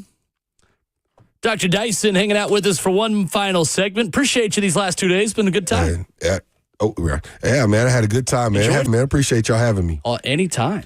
Hey, Ro, I got you, bro. Yes, sir. Ramon will be back with us Monday. We'll have Stephen Godfrey Monday, previewing week 1 of college football Monday morning. That feels so good to say. So good to say. Of course, Titans Radio tonight. I will talk to you pregame and postgame. Amy Wells on the sideline. So excited to hear her make her return to the sideline for Titans and Vikings tonight. I'll have a pregame visit with Mike Bergonzi, postgame with a player that you will hear on Titans Radio. So looking forward to that. Whole crew ready to bring you the final preseason game of the year before the lights come on in Denver in just a couple of weeks. We go to the phones. Andy gets the final call of the morning here today. What's up, Andy? Good morning, gentlemen. Dr. Dyson, I've very much enjoyed hearing you the last 2 days, and I wanted to give a big shout-out to one of my coworkers here at News 2 WKRN, Davis Nolan. Yes. This is his last day as meteorologist here at News 2 after 44 years. He was also a huge Titans fan. He was one of those guys who bought the PSLs early on when the team moved to town. But he's celebrating, a milestone here, and we just wanted to make sure we got him his flowers this morning. And just say thank you, Davis, for serving our community. I've only been working with him for 5 years, but I feel like a long-time friend, and he's a great dude, and we're going to miss him here at News 2. He'll still be doing some things like the Fishing Funtacular, which everybody loves, and so he'll still be doing some things, but he's going to be able to spend much, much more time with family, and we just love him and want to celebrate him. Outstanding. Yeah, Thank absolutely. you, Andy. Appreciate that. And, man, Davis is the absolute best. Not one of the nicest guys you'll ever meet. Huge Titans fan and Zone listener, and we love him not just because he's a Zone listener, but we absolutely love Davis. And hat tip to him on an outstanding run at News 2. Yeah, man. I forgot I was supposed to send him a message. It just reminded me I was supposed to send him a message via video and whatnot. I just remember when he said that. Yeah. But congratulations, man. That's huge. Love it. Great stuff. One thing you want to see tonight, Kevin Dyson, final thoughts on Titans and Vikings. What is your number one priority of what you want to see from this football team? I just want to see a good substantial drive in the beginning where they get points, and I just want to see the ball move a little bit, especially maybe hit a couple young receivers and then get him out the game. Simply put. I like it. Mm-hmm. I like it. I would like to see another scoring drive from Cam. Yeah. He has only the one in Tampa, his second drive. Wasn't able to score on any of his 3 in Atlanta. So you're 1 for 5. The result, not a total win or loss, considering that you're not game planning. You're not really putting things on film that are going to beat X, Y, or Z. What Minnesota's doing probably would have been a touchdown. Right. Exactly.